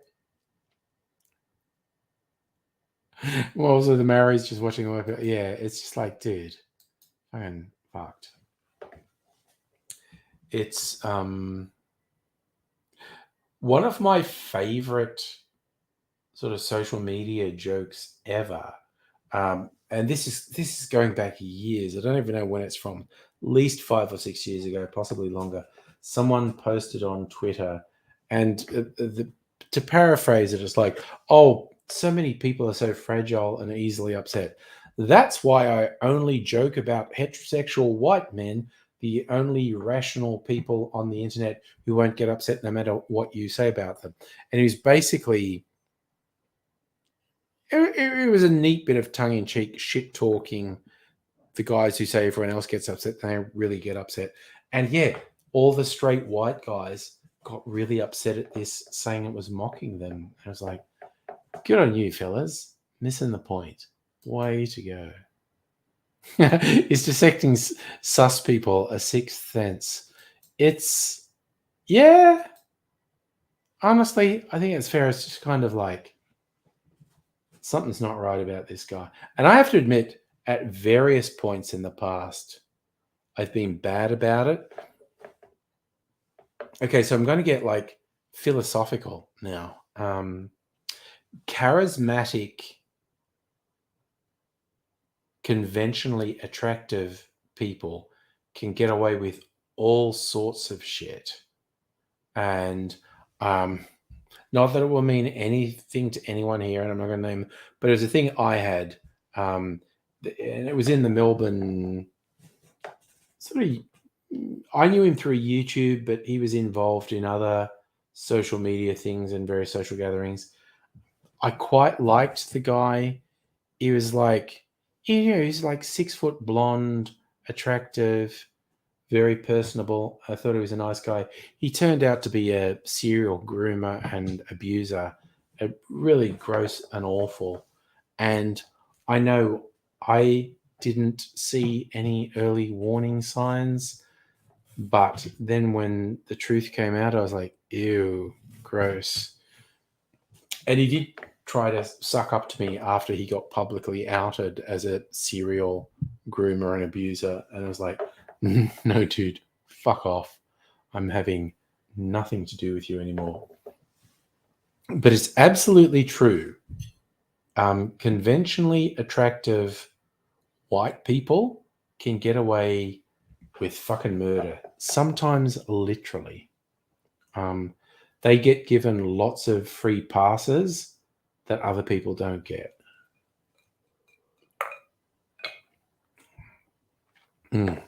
But yeah, a tall, good-looking, charismatic white guy can get away with a freakish amount of terrible behavior. Like I said, I've experienced this myself, and it's very hard to accept.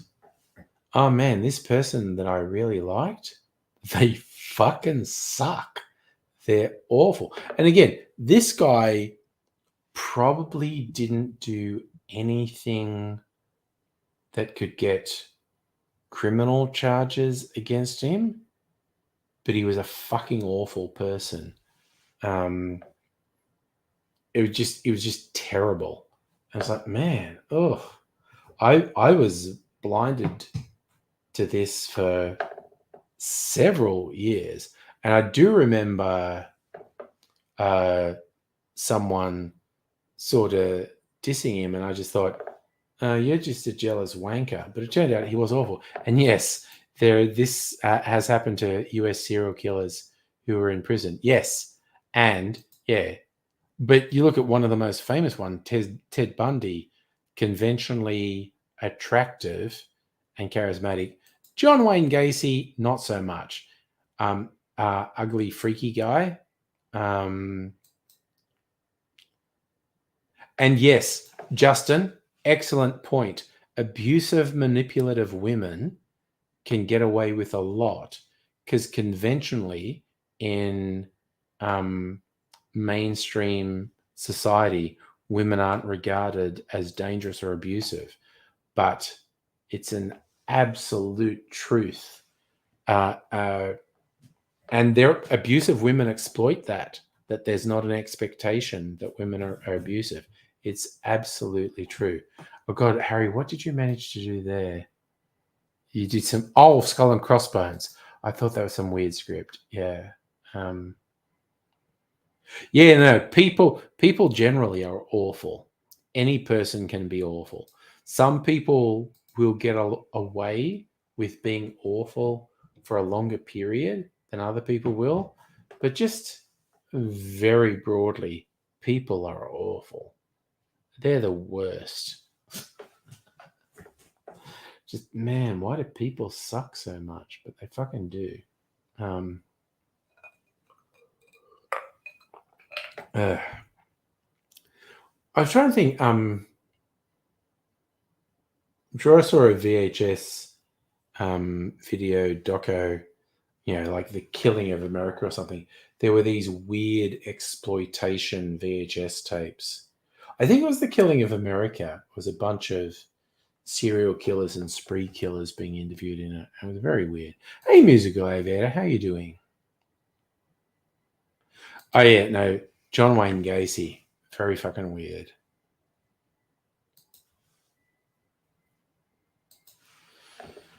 Oof.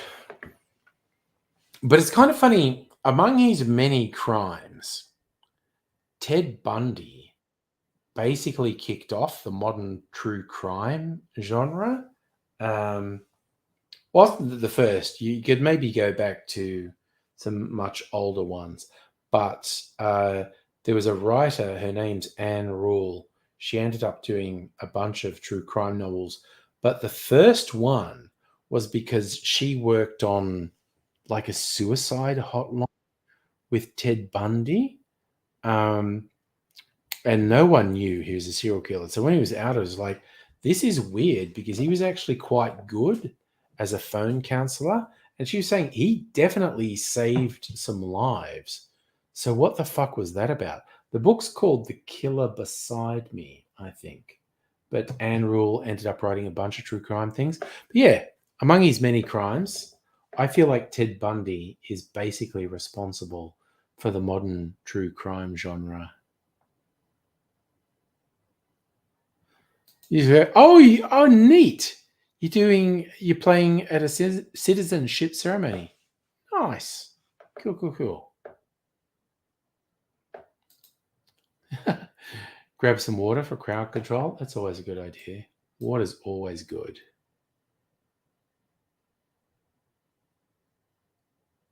Um, yeah, I don't get into the whole true crime thing. There's something a bit makes me feel a bit queasy. It just feels very exploitative. I mean, no judgment on anyone who enjoys whether it's podcasts or documentaries, but it's I don't know, it's just not my thing. Um, Justin, I think you're right. Abusive women tend to be psychologically abusive. There are definitely physically abusive women, but abusive men by default tend to be physically abusive with emotional abuse as well. Abusive women lean a bit more towards emotional abuse, but you do definitely get physically abusive women, and it is a very difficult and complex thing. Um, and it's really fraught because if you, in good faith, want to delve into the complexities of it, just horrible, awful, bad faith MRAs and whatnot, anti-feminist, misogynist pieces of shit will latch on to what you're doing, and it's like, well, fuck off. I don't want anything to do with you. Um, I'm trying to just be honest and look at these things, but you're a weird, creepy, awful person, and I want nothing to do with you. No true military blunders, engineering disasters, history's bastards. Oh, you love that stuff. Yeah. Yeah. Yeah. And we all know Behind the Bastards is one of my favorite podcasts.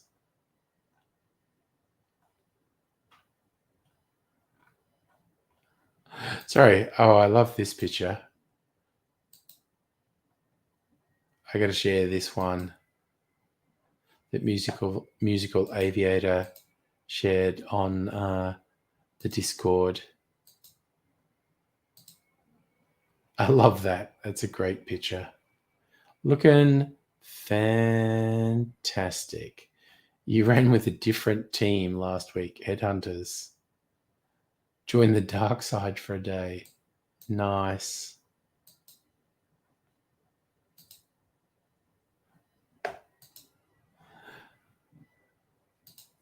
I do like that picture. What is in the Discord?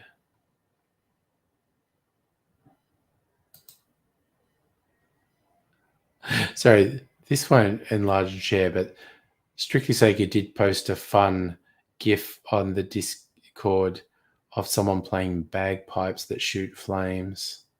Very, very Mad Max Fury Road. Harry, you look at true crime stuff, crazy atrocities. Yeah, dude. It's whatever. I like war films. So I'm not gonna sort of really shit talk anyone who's into various things. Raise, did I see the clown character you do for Hanoi? Your haunt actor gets paid to work haunted houses. Whoa. I'm gonna file that under maybe I've seen it, but I don't consciously remember it. That sounds pretty wild though. Doing scary clown for Halloween. We gotta love scary clowns. 10 o'clock, Jesus. All right. Sorry. Oh. Yes, put it on the Discord, Rays. Oof. Okay, so I'm kind of Tim Smithed at the moment. I'm just thinking of, so I've been drinking non-alcoholic stuff for a while. Thinking of going out and grabbing another bit of ice and maybe making an old-fashioned before going to bed. You have to decide, which of all the beverages will I put in it? Kind of have an idea. I hear a Discord beep though. Holy shit. Okay, so this is fucked up. And when I say fucked up, I mean in the most amazing way. All right, gonna share some scary pictures now. Raises a scary Halloween clown. It's a few pictures. Redhead scary crown. Scary crown. Scary clown.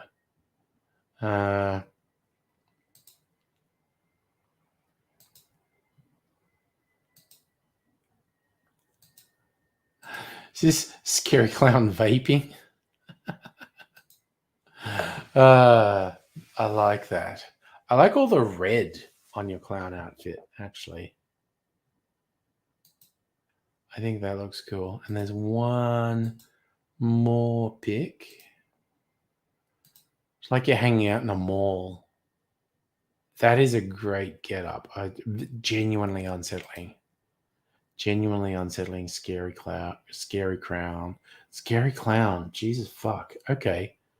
I'm more Tim Smith than I realized. Basic words are getting past me.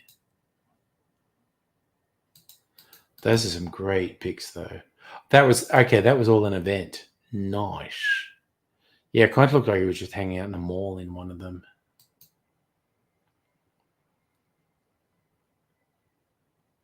See, Justin, I don't even know what that is. Your iPad, USB 3 rather than Lightning? I don't even know what that is. I'm thinking, though. Yeah, see, Rays, I need another drink. That's what I'm thinking. I need to go out and get a bit of ice, though. I'll take a glass. Take a little glass. Go and get a bit of ice. What? I was thinking of all the beverages. Ooh, spiced rum. Maybe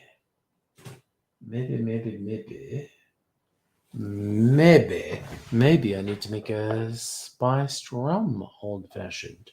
That would be a little different.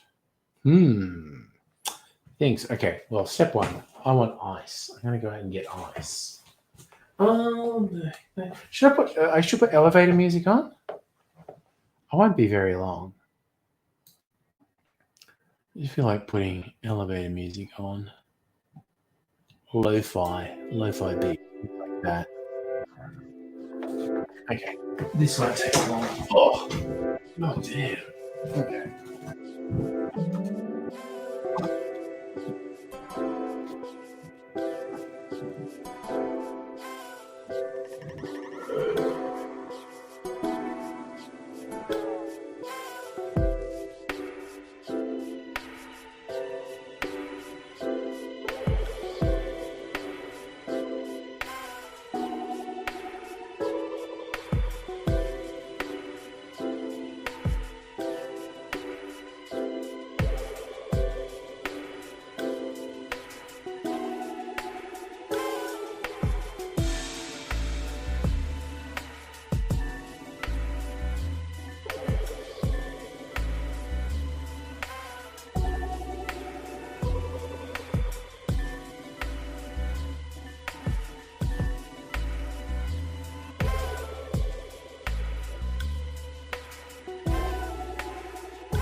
All right.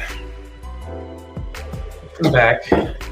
Got delayed by having another smoke with Mrs. Angry again, you know. Go over here. Gonna make a spice from old fashioned.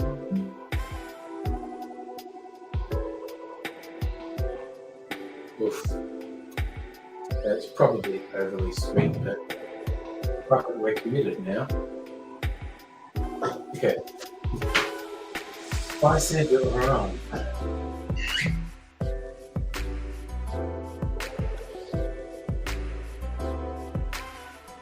kind of forgot what I was doing there. Spice rum and some high-proof rum.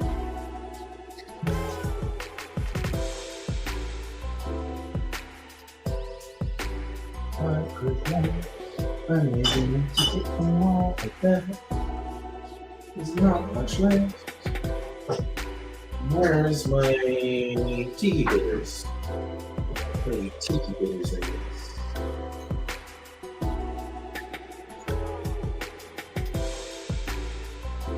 Alright. Oof.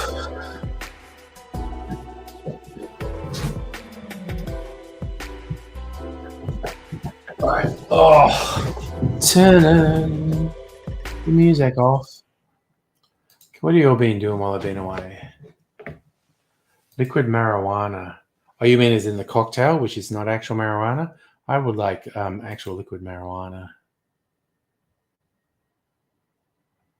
Did no one win the Powerball tonight? 200 million next week. That's pretty freaky. That's actually genuinely unsettling.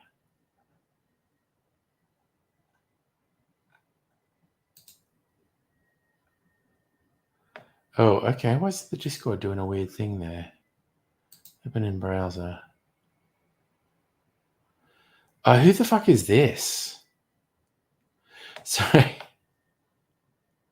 Did a GIF of the old Wangafat Wednesday opening, which I made, I don't know, 10 or 15 years ago. I just look absurdly so much younger. Like, look how freakishly younger I look. I feel like that's like 15 years ago. God damn. Oh God, that's kind of unsettling. Like, what? This is the danger of posting stuff online. It just like hangs around. You want the 200 million? House of Flamingo start a religion? Yeah. Yeah, no, I was probably genuinely 15 kilos lighter than I am now, which is unsettling. Possibly even like 20 kilos lighter than I was now. Just turned into a fat bastard now. Oh well. We'll see if I can work on that this year. But yeah, Jesus Christ, you post shit on the internet and it comes back to haunt you. I'll put some more orange peel in this. We're going to juice this tomorrow. To clarify, some orange peel. Okay. Put extra orange peel in there because I like extra orange peel. And stir it with my maraschino cherry. See what my rum old fashions like. So Shrika say you do treadmill at the end of each stream. God damn. Oh God, dude, you work so fucking hard. No, I wouldn't lose weight. I would die. I would literally die within a week trying to do your job. No two ways about it. I'm too old and fucked up, and I would die. I refuse to pretend otherwise.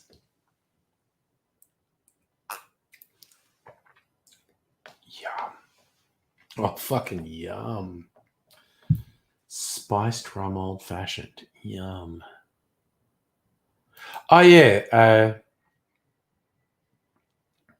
45 mils on the treadmill while watching TV, yeah. You got to find someone who wants a bear or something, Justin.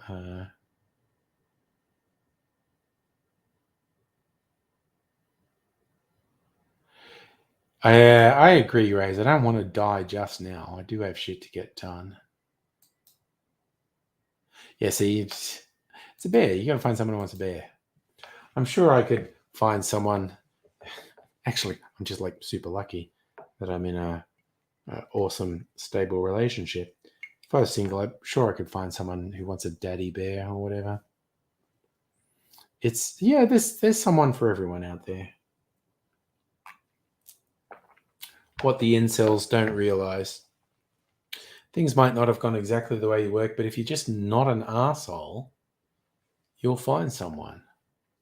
It is really weird. Like when I was doing dating profile stuff with Emma, Mistress M, years ago, 10 years ago, and just building off my experience doing internet dating. Number one tip, don't be an asshole. It is weird just how you don't have to be super cool, suave, write poetry, any of that shit. Don't be an asshole, and you are literally streets ahead of 90% of your competition. It's weird. No, I did not have those snacks for dinner, Safa. I actually cooked some sausages and then had them in wraps, which is probably like a quite unhealthy dinner. But that's what I did. Some gourmet sausages. I had gourmet sausage burritos, basically. Yeah, that's a simple hope, W. Nug, you want Cheney and W to kick the bucket for you, which they should. Ooh, roast beef with gravy. Nice. Oh, God. Yeah, too true, Rays. Eggs be popping up for someone looking for Daddy Bear. Yeah. Yeah, Justin, I'm not going to argue with you that people on online dating sites are really superficial. I'm absolutely not going to argue with you.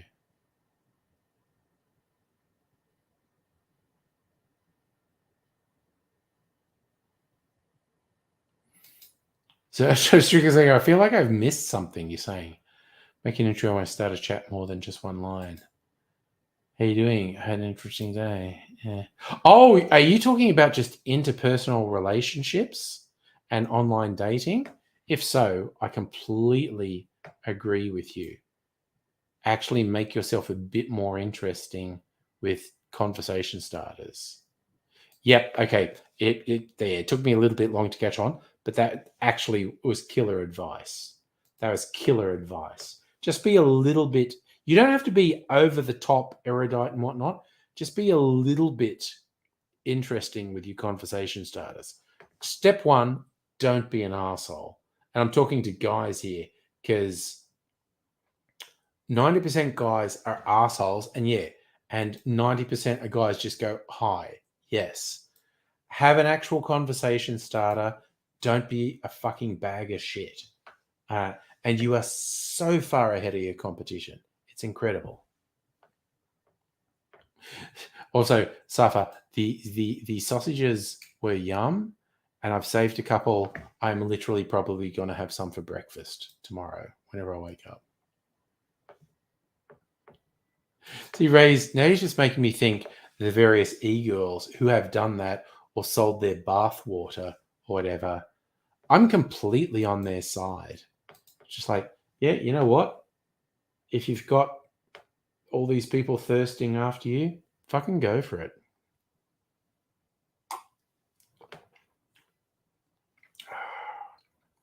Man, that's really yum for something different. Spiced rum old fashioned. Fucking tasty. I still probably prefer a whiskey old fashioned, but that's nice for some variation. God damn. That's a whole thing. OnlyFans fucked up the bathwater exchange market. I love that this is a conversation we can have. Yeah, no, Safa, I'm definitely less coherent while Tim Smithed, and I'm pretty Tim Smithed at the moment. No, not a bad way to make money. Yeah, fuck it. Yeah, I mean, for reals. If you're making funny money, if you're making money, I don't care if it's selling bathwater, feet pics, or porn. Just like, yeah, you know what? Fuck it. If you're making some money for it, just fucking go for it. Oh yes, okay. Tricky saying a vinyl night. We'll see if I get it together. There's 2 boxes of vinyl albums I haven't gone through. There's a box of 7-inch singles somewhere. I don't know where. I might find them. And there is another box of CDs. Like I had a box of CDs recently. There is another box of CDs somewhere. Because that was definitely only half my CDs. So who knows? Oh, so far I'm assuming heaps of Tinder is fake. And again, I think you've brought that up before, Justin. You know, a Tim Smith who's actually an ALP member. Yeah, I'm sorry. As a Victorian, Tim Smith will forever be this worthless piece of shit from the state Liberal Party who was always a vile, awful, fucking garbage person. But then he managed to make it so much worse by getting drunk and trying to drive home and crashing into someone's fence. What a fucking dork. You've been listening to new music. Wait, neat. I actually if I open the YouTube music, I try to mix it up by going to the new releases, and I think I've trained them that I mean like the indie new releases. So like, wait, what the fuck was that? Oh, okay, that was it. I was thinking there was a text message. That's from way back at the start of the stream. It was U-Foods. That's okay. I've updated my YouTube U-Foods order for next week already. Okay. But also, Justin, no argument for me. Liberal Party of schoolyard bullies. Definitely. Okay. Oh, so you've been diving into Billy Bragg. Neat.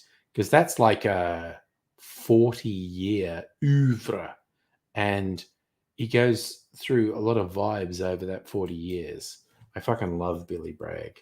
Like for Mrs. Angry and I, our song is one Billy Bragg only released a couple of years ago. I Will Be Your Shield, and I've been listening to Billy Bragg since the 80s. To discover a new song that becomes your song is wild. Anyway, so if I go on YouTube Music and look at the new releases, recaps. Okay. So their new release mix, what's on it? Spacey Jane, I like Spacey Jane. Amy Shark, I'm actually quite a big fan of Amy Shark. Mumford and Sons, yeah. Oh God, Alien Ant Farm released something new. Jesus Christ. Becky Hill, I'm not familiar with. Benson Boone, I don't know. MGMT, yeah, they're good. Tin Liquor, don't know who they are. Milky Chance, they're good. Fred again, don't know who that is. Offenbach, no. Magic, Rachel Platten, G Flip, I like G Flip. Bleachers, I don't know. Jonas Blue, I don't know. Ruth B. Your man Cardzi, Black Griffin, Matomi, don't know these people. Skux. There's a David Bowie new release, which is actually an 84 live album. Jazz, Little Dicky. Dua Lipa. I don't hate Dua Lipa. Lil Nas. Oh shit. Lil Nas X has a track called J Christ. I'm going to have to. I don't want to get a content match here, but I'm going to have to listen to the fact Lil Nas X has a track called J Christ. Holy shit. He's just trying to upset people, which I'm here for, quite honestly. Harry, you like edgy Australian dance music? Nice.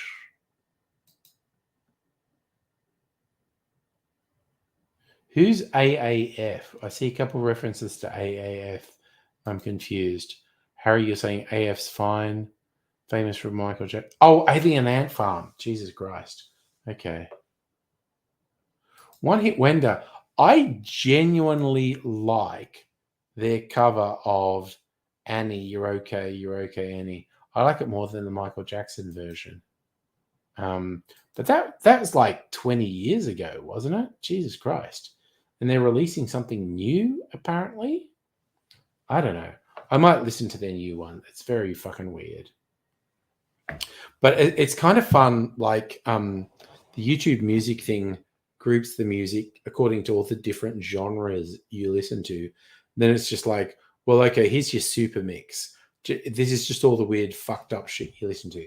So it's got like Middle Kids, which is contemporary, Run the Jewels, which is contemporary, DZ Death Rays, contemporary, Amy Shark, contemporary, Thelma Plum, contemporary, Billy Bragg, old people music, Killers, old people music, Meg Myers, kinda contemporary, Skeggs, contemporary, Halsey, contemporary, Line Cordial, contemporary.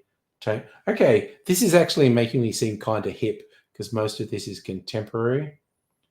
Tame Impala, Briggs, Mallrat, the Shins, that's like 90s. San Cisco, Contemporary, Violent Soho, Spacey Jane, Chainsmokers, Dandy Warhols, that's old people music. Middle Kids, DJ Shadow, DZ Death Rays, Army Shark, Thelma Plum, Billy Bragg, more old people music. Killers, old people music. King of Youth, Skeggs, The Lars, old people music. I'm Cordial. Man, honestly, that auto-generated playlist is making me sound way more hip than I actually am.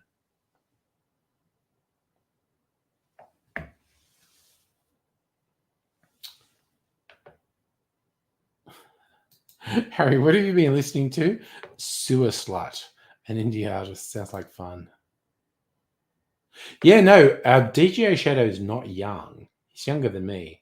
But the one that comes up is the one with Run the Jewels, Nobody Speak. I am quite the fan of Run the Jewels, Killer Mike, and LP.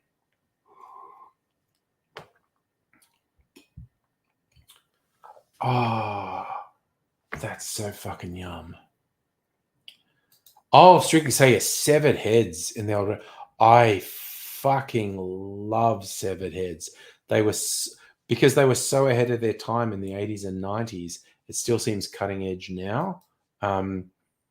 Severed Heads was so avant-garde in the electro stuff. I think their stuff holds up now.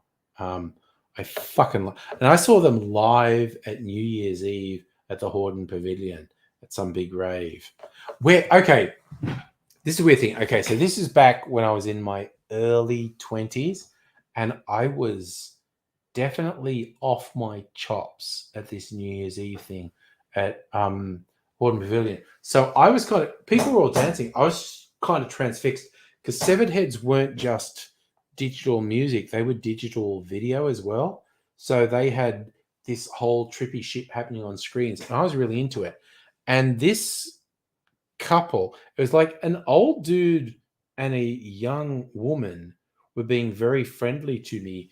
And I was like, they want me to go home with them and be in a threesome, which is not my scene. Like, all power to them wanting to pick someone up to be in their fuckfest. But I was in my early 20s. So this was the early 90s. And I was in my early 20s. I was like, I don't want to go with some old dude and the young woman he's got involved with and be in some weird threesome. But it's kind of nice that they were thinking of dragging me into their threesome. That's kind of flattering. But I didn't want to get into it. Butthole surfers, Harry. I do like butthole surfers. With it saying talking heads.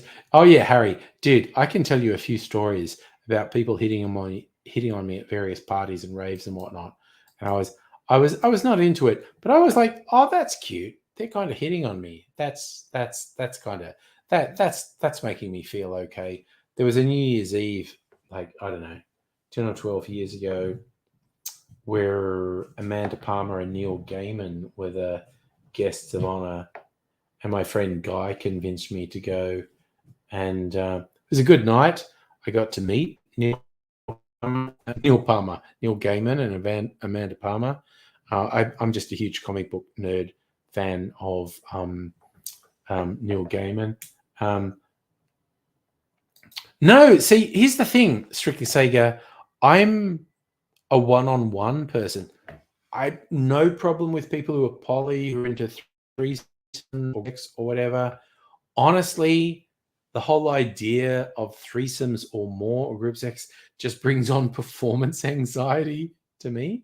I'm a one-on-one type thing. Thank you, Harry. Thank you. No, dude. Oh, dude, I have never felt bad if a gay dude finds me attractive. I'm like, yeah, boy. And I've had gay dudes hit on me at parties and clubs.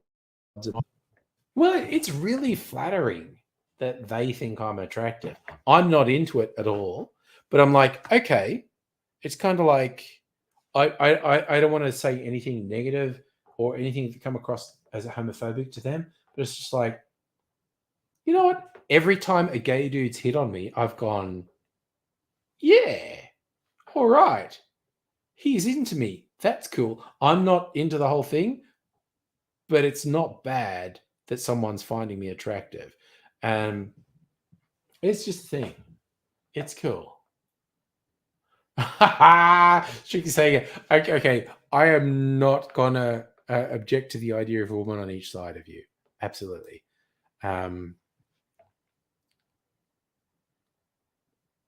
But yeah, it's nothing like Ray's.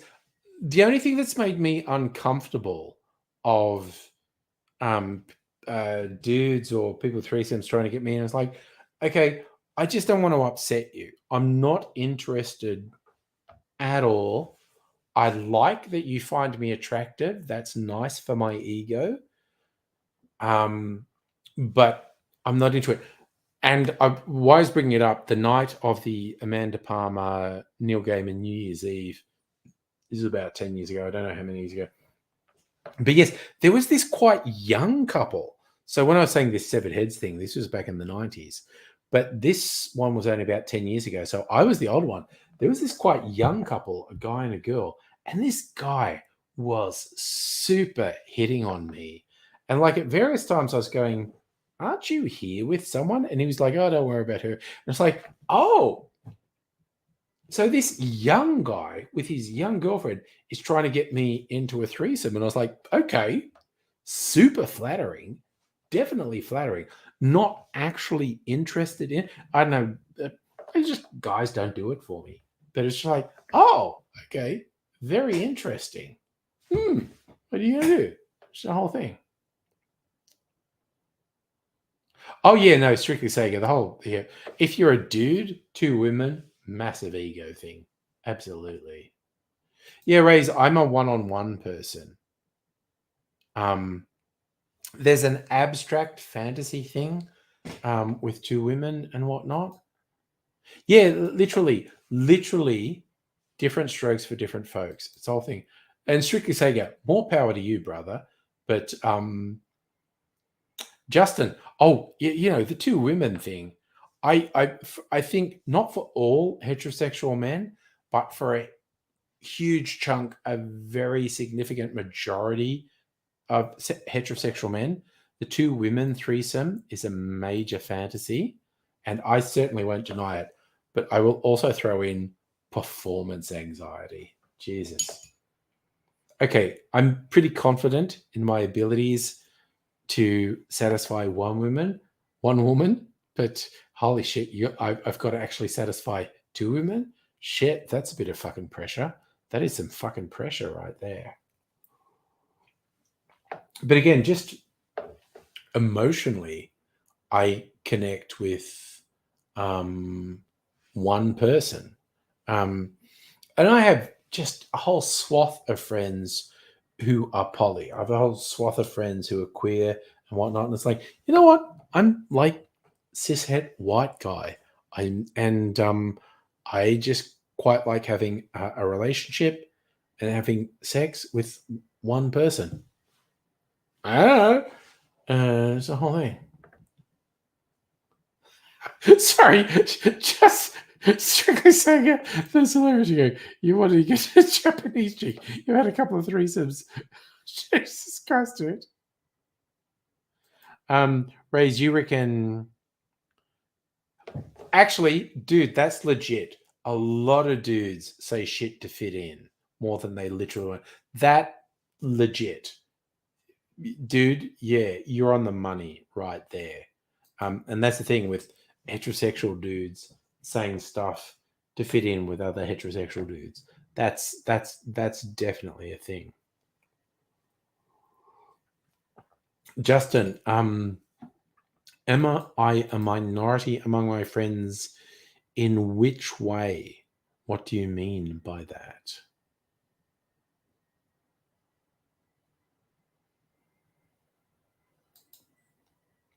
You had FOMO in terms of threesomes. Oh my god, this is so like this is angry why he says, "Oh, what did you talk about in the live stream?" We go, "Well, I get to tell me, well, tomorrow we had an extended discourse on threesomes." To which she'll just look at me. Okay. The I have once had sex with two different women in a 24-hour period, and that's when I was in my early 20s when I could do that shit. I don't really have a lot of interest in that these days.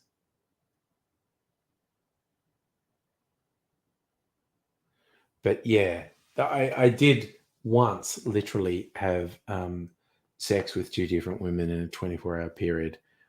Early 20s, you can do that shit. Me in the world these days, too much fucking pressure.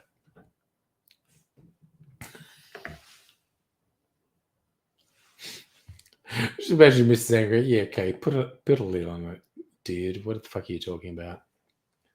Also, second, you had two chicks in 6 hours in the 20s. Yeah, but also the whole thing about the fucking I'm going to sleep with as many women as possible and I'm going to be the pickup artist is like you get to the point where you understand that an emotional connection is probably more intense than a physical connection. So then having the physical connection with someone you have an emotional connection with is really over the top.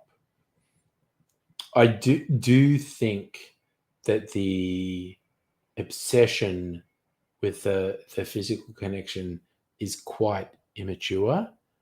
And I don't mean that in a bad way. I just mean it's a phase we go through. Um, that's my deep things. So, Raise, you're saying your friends not the norm. Yeah, That's all good.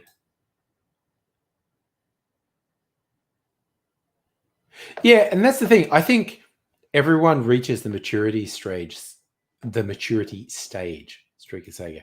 And I think I, I got no problems with young people just wanting to do everything and anything and do whatnot. And people in various different lifestyles at various different ages. It's all cool. You do stuff. If it's consensual and not exploitative, fucking go for it. Whatever it is you're into, whether it's monogamous, whether it's an asexual lifestyle, whether it's like fucking everyone and anyone, is if it's consensual and fulfilling, fucking do it. Um, I'm just completely on board. And I will freely admit that for most of my life, I've been into monogamous relationships. Um, Again, when you're younger, it's a bit wild and free and crazy, or it can be a bit wild, free, and crazy. Varies from person to person. But I know what I am. I know who I am. I'm mainly monogamous. I don't judge my friends who are poly or in open relationships or who don't commit to anything and they're just out there and do shit. So just be supportive. Yeah, Rays, I agree. Dudes who want to brag about numbers is very kind of cringe.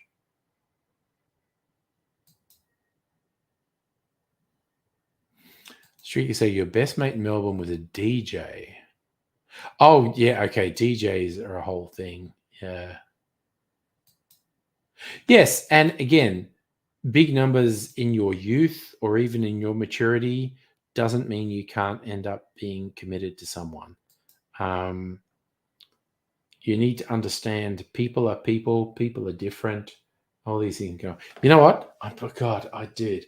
I love that we're into the sex talk now. Maybe we can do it again tomorrow night. It's only 10:30, but I think if I have another drink, I'm going to fucking fall out. I think I'm just going to go to bed, quite honestly.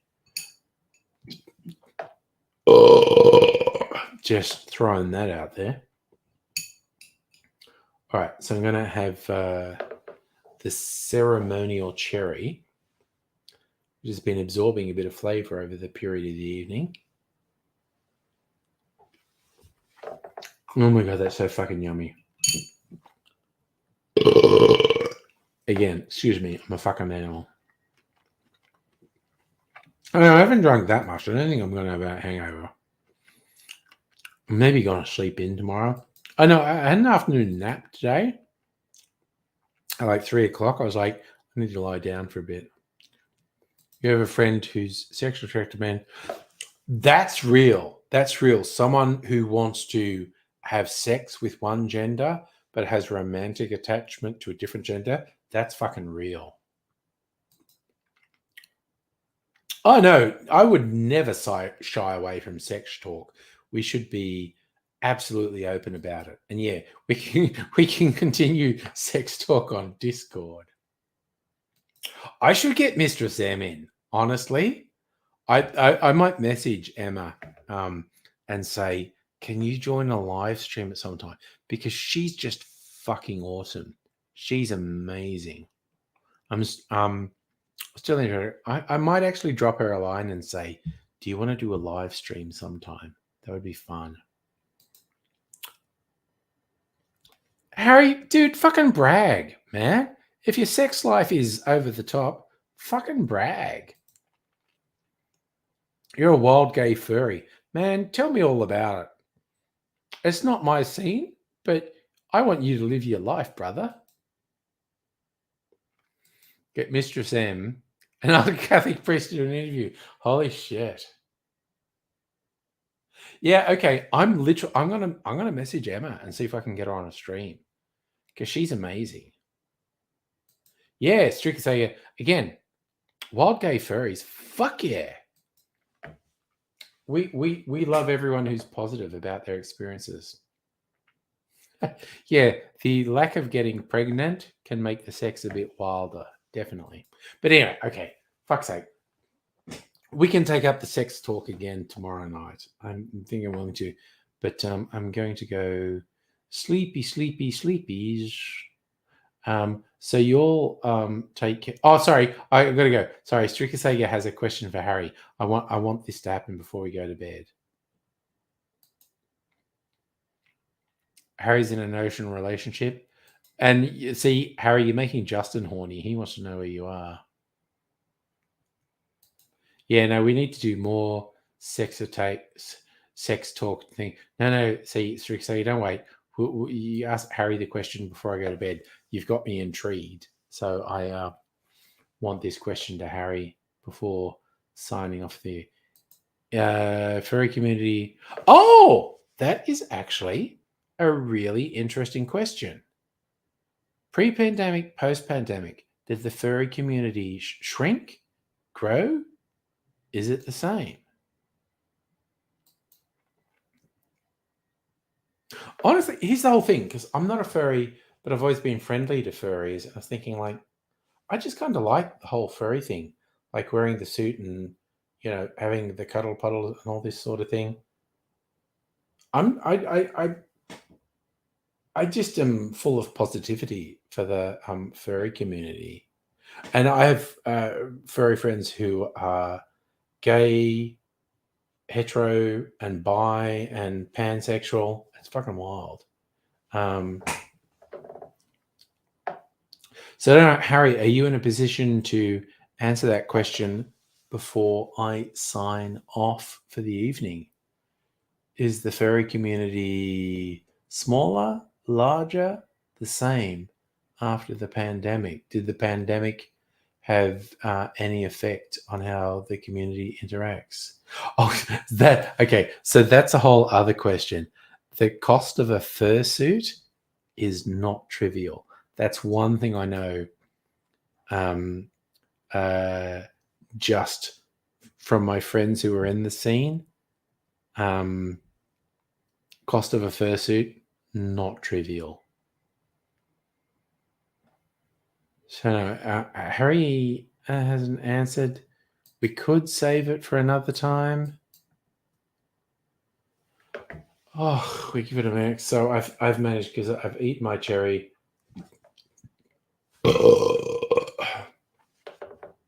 Sorry, you're just being subjected to my burps. Because if I can get them all out of my system before I get into bed with Mrs. Angry, that is to my benefit. Strictly saying, I have very much enjoyed this evening. This evening's been very good. So although I do get to sleep in tomorrow, I don't really want to overdo it. Yeah, I got to get all the burps out of my system. I don't want to lie down and burp. Also, because I'm going to put a CPAP machine on when I go to bed.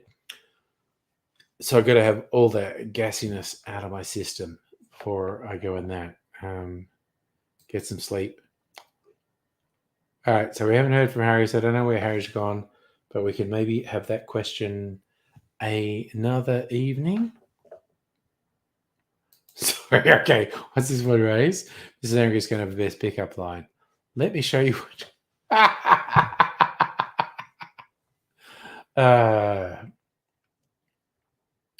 Tell Mrs. Angry we were just talking about sex for the last half hour of the stream. She's like, okay, sure, whatever. All right, so I'm going to go. I'm going to sleepy bobos. I don't know where Harry is, but we'll take up that question tonight. So you'll take care.